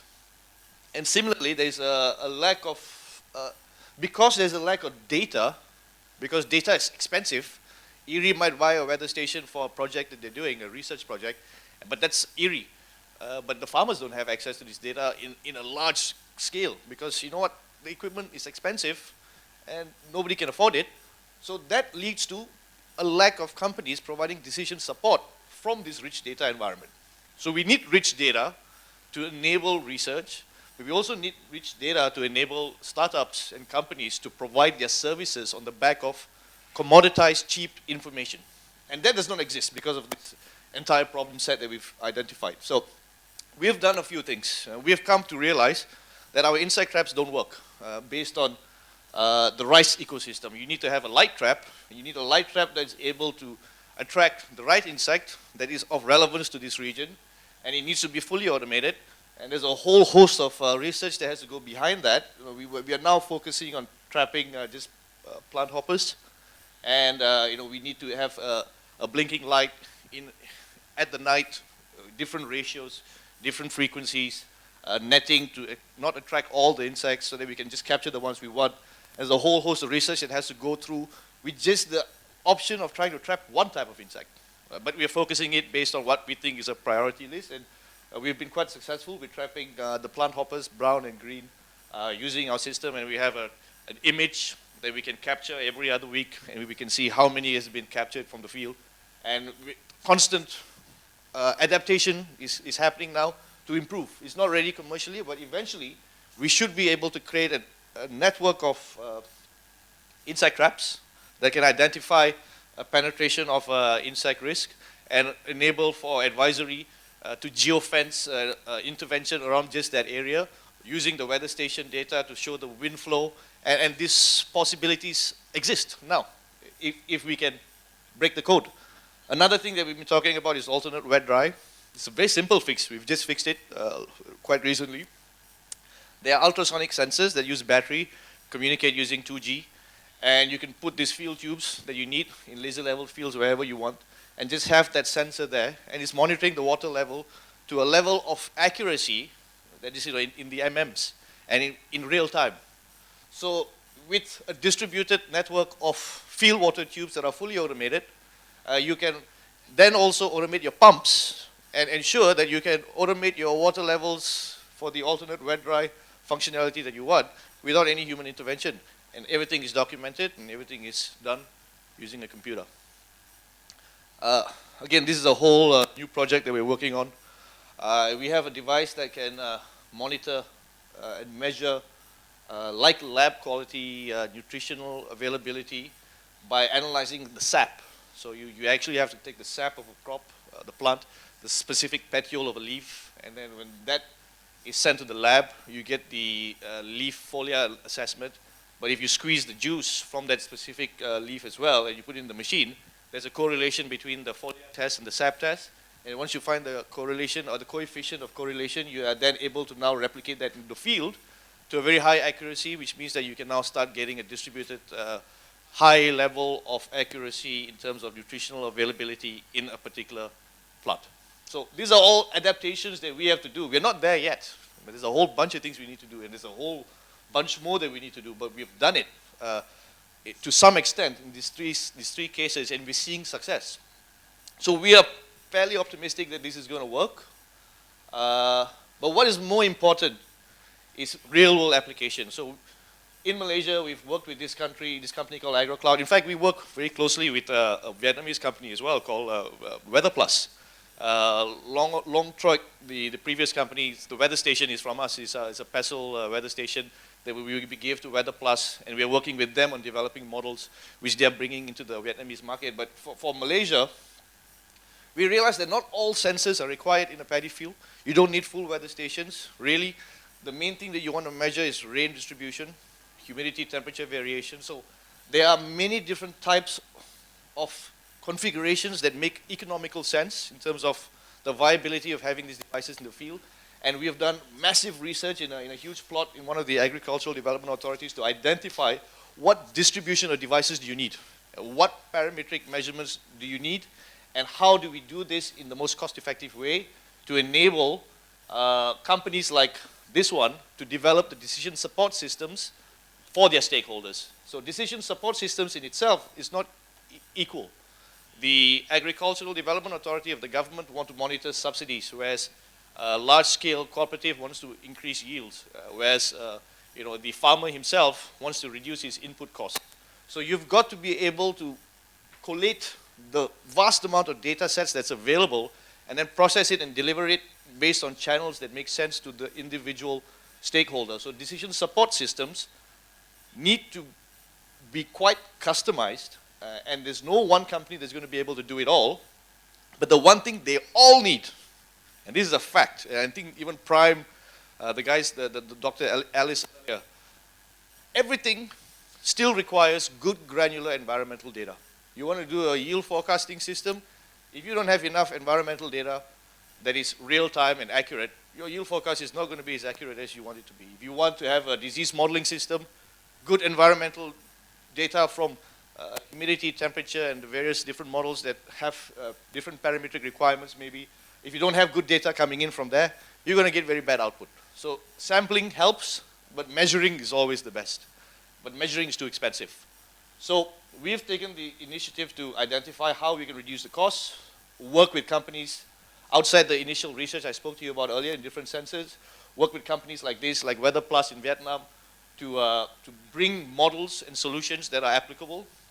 But beyond that, also help them and guide them in integrating what we have developed, the data sets that we have, into a system that is actually functional. So this is a system that is being trialed in the Integrated Agricultural Development Authority in Malaysia, where the data sets are coming in, overall management is being monitored, inputs are coming back and forth between the weather, between the farmer. A very small scale, only 10 farmers right now in trial, but they get to use a mobile application where they get the weather data, where they get their advisory SOPs, they get to communicate, they get a little big problem with a company like AgroCloud. They are a customer, but we have to help them because if they do well, then we sell our data. And for them to do well, they need the farmers to adopt, and that's where they're challenged quite a bit. Farmers don't really want to use any of this equipment because it's quite an additional step to their daily life routine that they're not interested in. So gamifying their interaction is a very important component, and we're trying to work around that. But the overall theme here, and what we are trying to say as an IoT company is we need to change the model. And this is what we're doing moving forward. Pestle Instruments as a company, we are no longer interested in selling devices. It's not going to work. In fact, we're going to create networks. And we're going to develop networks around the key agricultural areas of interest. And we're going to make this a data as a service play. And to be able to do that, we need to identify all the various components. But the first most important thing is we need to be able to produce it in Asia so that it's cheaper. And then make sure that we have enough users of the data. So beyond just the agri inputs and the decision support guys, crop protection, your finance, microfinancing, your logistics, your drone companies, we need to have many stakeholders use the data sets that we have. And with that in mind, this is just like an idea of how our grid network would look. But with that in mind, we have more stations to give out. We are delivering, I think, 50 more weather stations as a trial in Thailand. We've given 50 to 60 to Weather Plus in Vietnam. We're doing a little bit more in Indonesia. We want more people to use data and build applications around it, and we're going to pay for the stations. It's co-sponsored by the Austrian Development Agency, and we invite anyone who wants to access this data for whatever purposes that they need it for to contact us, because we're more than happy to create a data-rich environment where we all can benefit from. Yep, so that's it. Okay, thank you very much. And I noted your comment about the coffee, so if you come to Vietnam event, we make sure that there's plenty of coffee. Any Just quick joking. question? Please.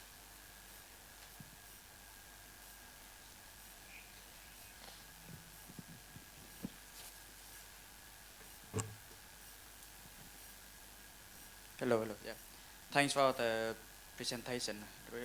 Yeah, I see the data as service of the weather data is very important, and many people want to access this data.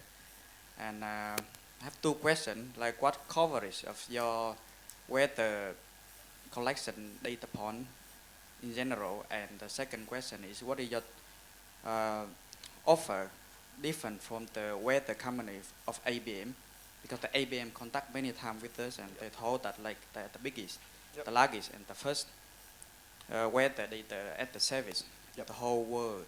So what is your different, or what is your competitive advances? Well, we don't consider them competitors. They are co-collaborators. They just derive their data from a whole different type of scientific system, right? They use models and satellites. And what we have to understand is for, say specifically, the measurement of real-world data for a farmer, a satellite forecasted data set is going to be irrelevant if he needs to monitor temperature and humidity in real time on his field to monitor risk, right? So there is no comparison to actual physical measurement in your field when it comes to agricultural advisory and agricultural activities. You just can't run away. The water level sensors that you need, the soil moisture sensors that you need, this can't be modeled with IBM. IBM can take this data and make a better model, but having ground truthing is of utmost importance, and having proximity to what you're measuring for an activity to be possible in terms of an intervention can't be run away. You can't run away from that. And the thing about you asked about the how big is the coverage area. A weather station is not one device. A weather station is a combination of different sensors: humidity, temperature. Environmental sensors monitor a much larger area, because if you look at, say, the Asian context, our humidity and temperature doesn't fluctuate much. But what fluctuates a lot, what is so difficult to measure in say, the tropics, is rain. Rain distribution is very, very scattered and very granular. So the ability to measure rain, so many different cheap rain gauges across one central weather station that has a much larger footprint in terms of its efficacy, is what is needed. You need to be able to break the weather station down into individual sensors, identify what those sensors are required in what density, and then build a network. There's no one, here you go. This is not a machine. This is, there's a lot of data requirements and data understanding that's required to make this sensible and to make this cost effective. So, but to answer your question, one weather station, in the Asian context, we are quite comfortable with it being effective for about, in the rice context, for about 2 square kilometers. Yeah, thank you. Okay, thank you. We have to move on. Maybe you can do it bilaterally afterwards, yeah, because we are a bit behind time. So thank you very much. And the next speaker, we have 2 more presentations. The next speaker is Dr. Elmer Bautista from IRRI in the Philippines. And he will talk about sustainable water management with water rice. It's a project in the Philippines, and something might look familiar in this presentation with just the previous one. So Elmar, are you? Yeah, I would like to share my presentation.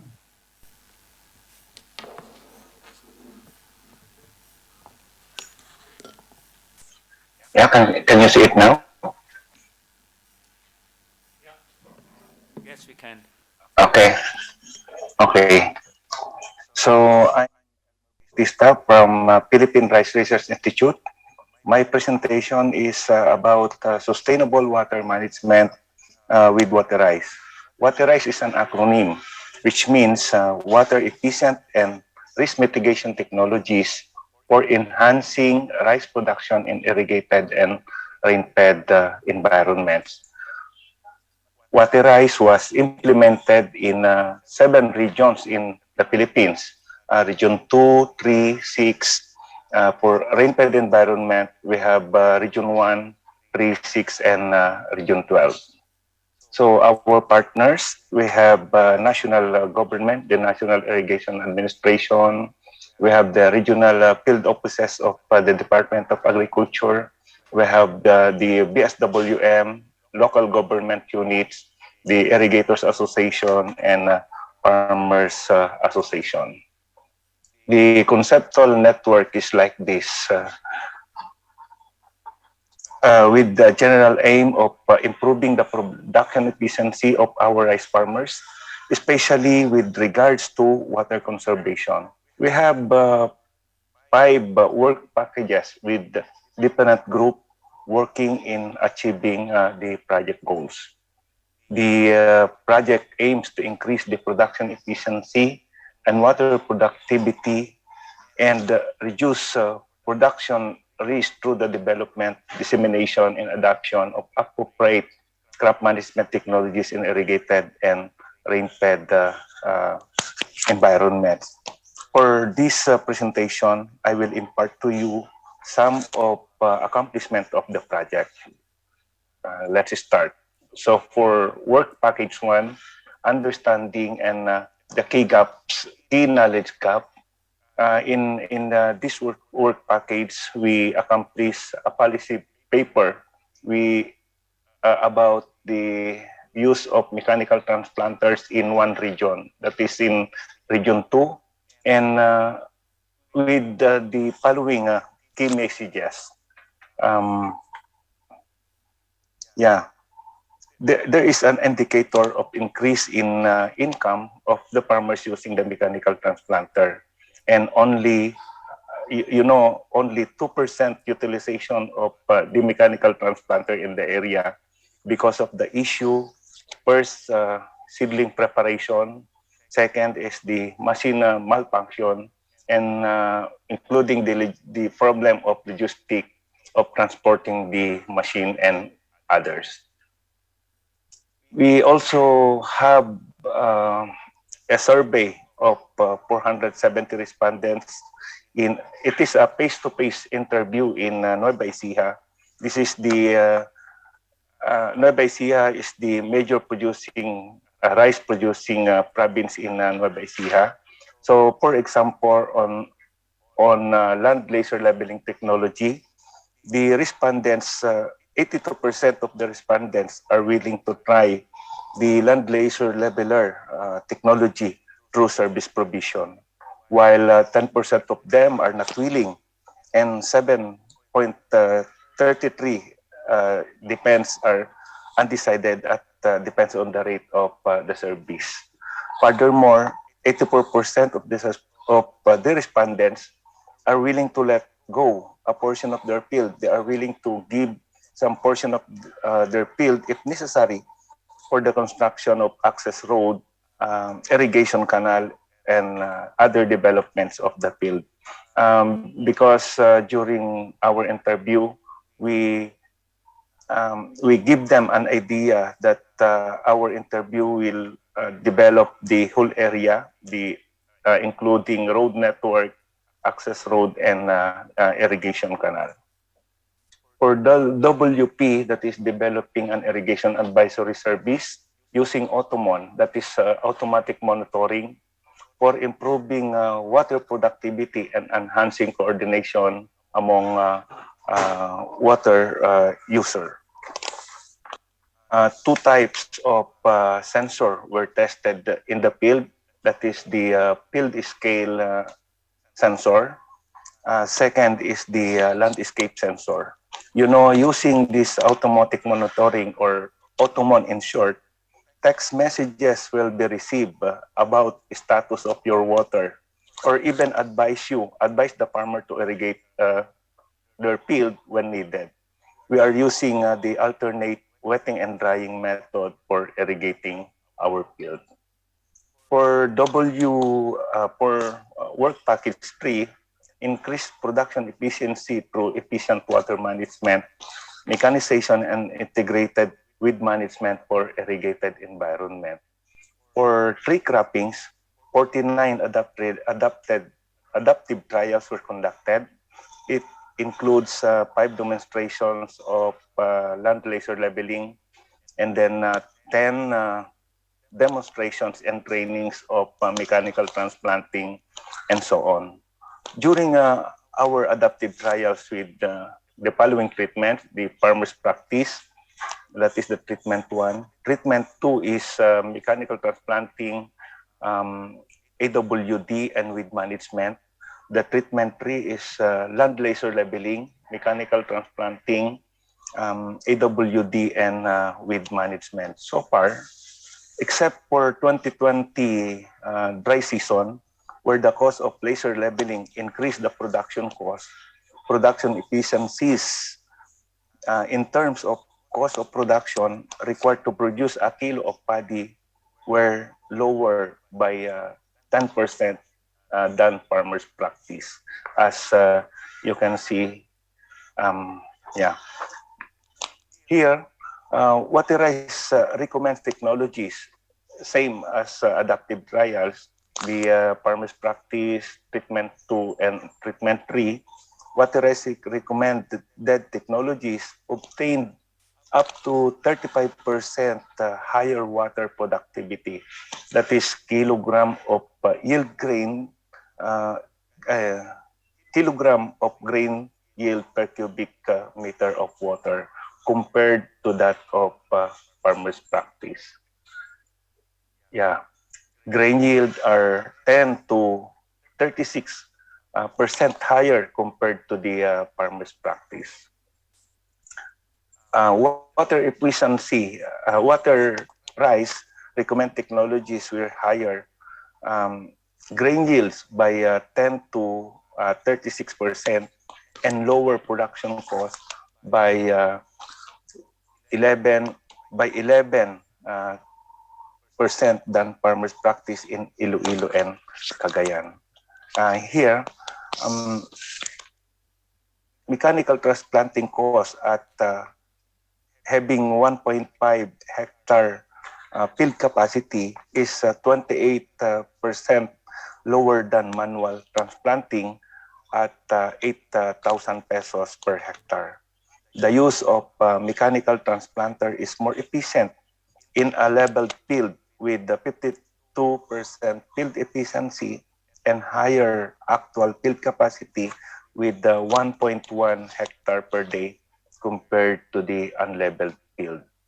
Let's now proceed with the work package 5, that is to develop an enabling environment for the adoption of the technologies.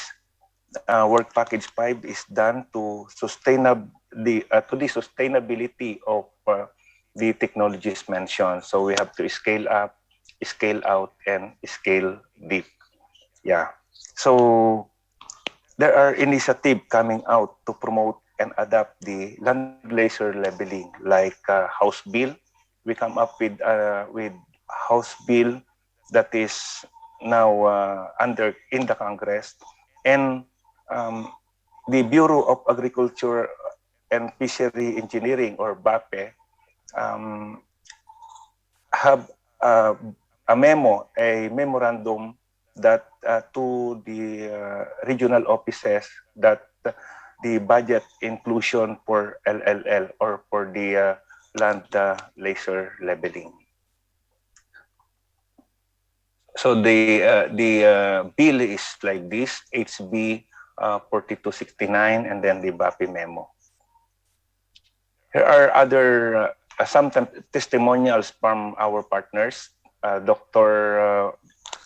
This one is a medical doctor, Dr. Manolo Hernal Jr., a farmer entrepreneur, and one here, Romel Alday, one of our cooperator in Bantug, Muñoz, Nueva Ecija.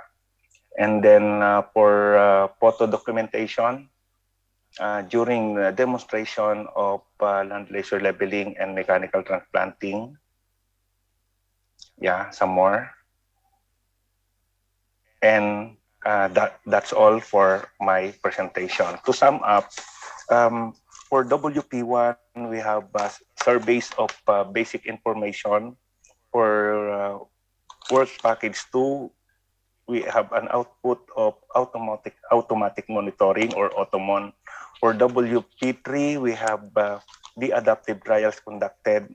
For WP4, we have rain-fed area with management, and WP4 is sustainability, or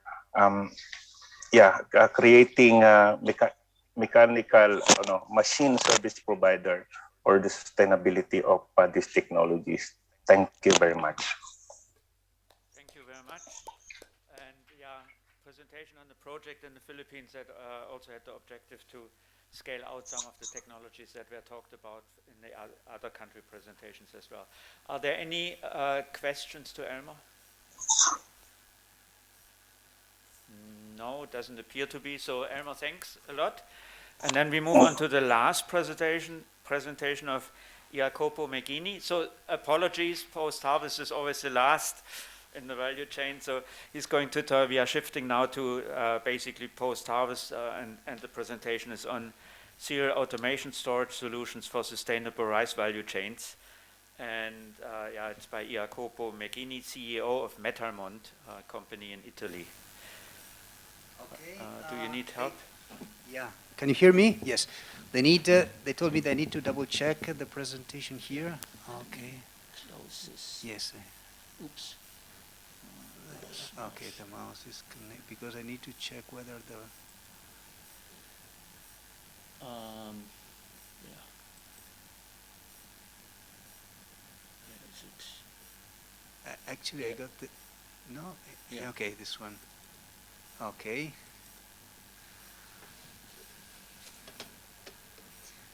Sorry, it will take just a bit. The volume. Where is the volume here? Okay, here. Okay. And I have to plug the audio, please. Can you help me to? How to plug the audio to the mic, to the speakers?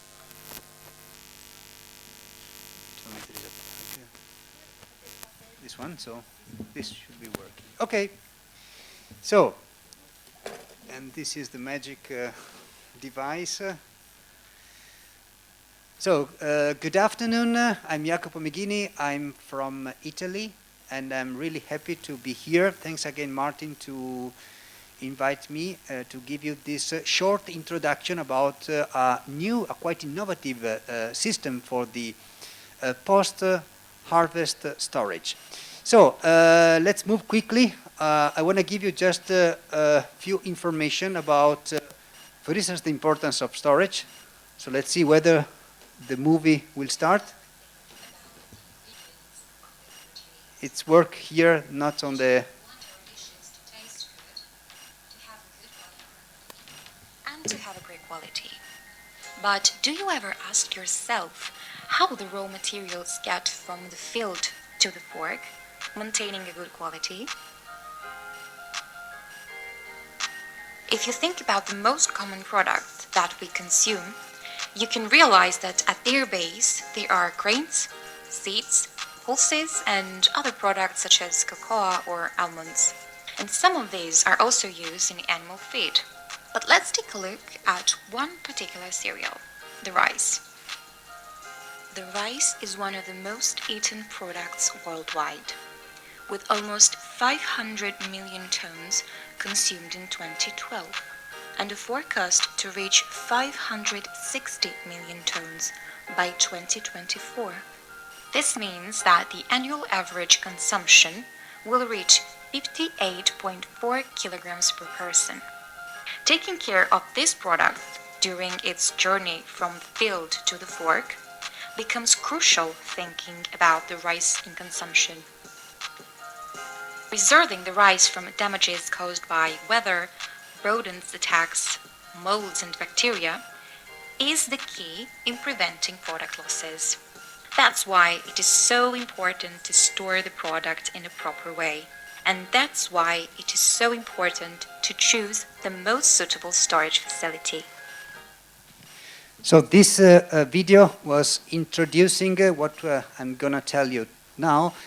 So we want to try to answer some of these questions, so how we can contribute to reduce the big issue of food loss and waste, how we can manage the storage of perishable products, how to ensure people's safety while increasing the product quality, how to remotely control and manage a stock of material, how to optimize the CapEx and the OpEx, so investments and operational costs, and last but not least, how to jump into a photo solution. So I will give you some information about and some answers to this question. So the first one is, let me just give you a quick introduction about the company. The company I'm representing is an Italian company which is specialized in the design, manufacturing and marketing of solutions for the storage facilities. Can be either silos or flat warehouses. So we are basically, if you look at this food process, so ranging from the left to the right, so we have basically on the left a different kind of cereals, of which rice, paddy rice. Then moving from the left to the right, the first post-harvesting storage is the one driven by local producer.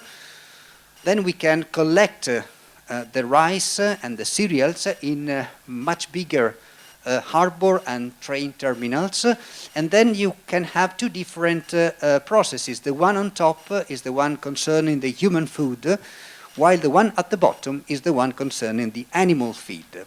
So it's really important to say that around 14% of the global food is lost in the post-harvesting activities, while you cannot see because 17% of the food is wasted in the subsequent processes.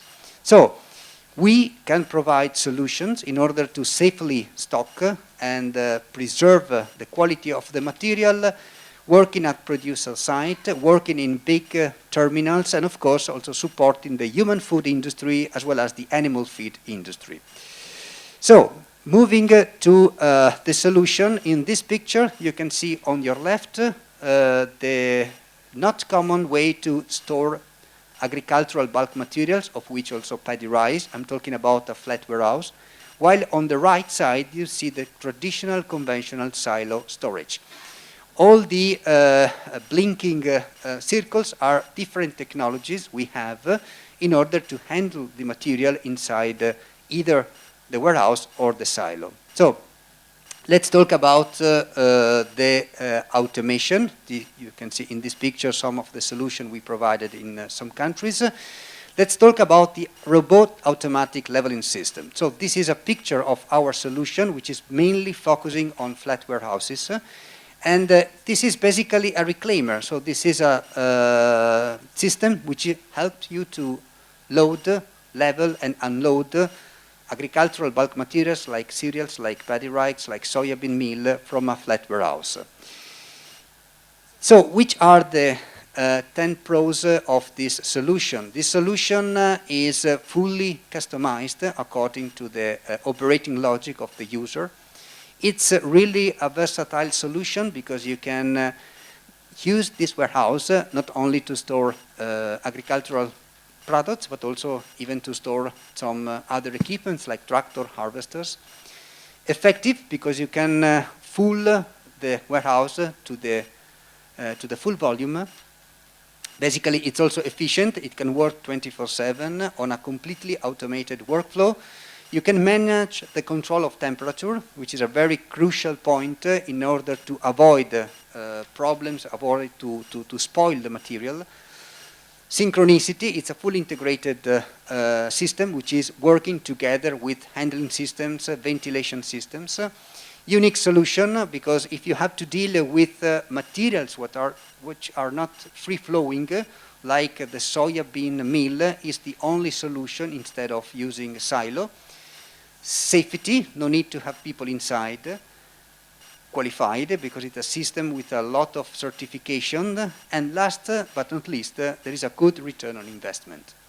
So let's, I don't want to go in detail on all these numbers, but we did a feasibility study in order to make a kind of proposal. We had one solution in Italy already working, but focusing on this region of the world, we tried to understand how this system could work in terms of technical specification, and of course addressing paddy rice.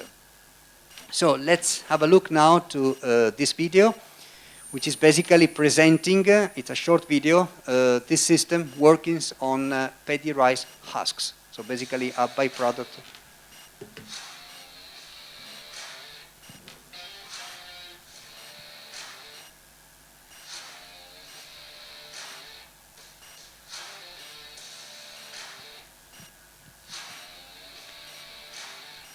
So basically, you see the system from the top going up and down, moving back and forth.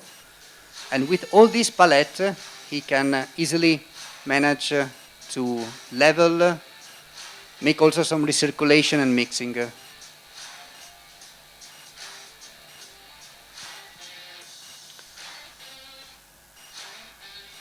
And again, this system is fully automatic, so no need to have a person controlling the system. It can be managed using your smartphone. And again, it's a very safe solution because the warehouse can be completely closed. No need to have bobcats inside or other wheel loaders.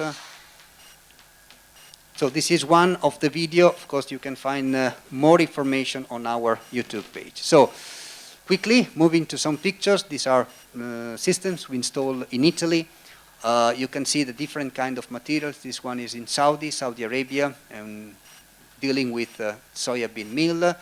This one is managing corn and rapeseed in Romania, and then we have two big installations working in Russia, which is one of the biggest country in terms of solution like this one. So I tried quickly to give some answers to the 6 questions I was posing at the beginning of my speech. Of course, if you want to get some more information, we are among the exhibitors, so you can come and visit us at the G16 booth here at the AGRITECHNICA. Thank you for your time, and I hope I've been able to stay in the shorter time frame. Thank you. Thank you. Okay, thank you very much. And yeah, you did actually 5 minutes, 2/3 of the time you used only. So there is time for questions if there are any. No? Everybody's tired, so. I can understand. But really, if you want to come and see also some other videos and specifically discuss how the system could work on the rice post-harvesting storage, please, we can make some times in our booth to discuss and to provide you some more information. Okay, thank you very much. Is there any question in the group to any other presenter from the last session? I don't see any hand. So I think that then we can conclude the seminar. I thank you all. I thank all the presenters for their presentations, the ones that are still here and also the other ones. And I thank you all for joining and wish you remaining good AGRITECHNICA Asia here. And I hope to see you again in August in Vietnam too on the AGRITECHNICA Asia Live. And yeah, that concludes the seminar. Thank you very much to everybody. And yeah, thanks.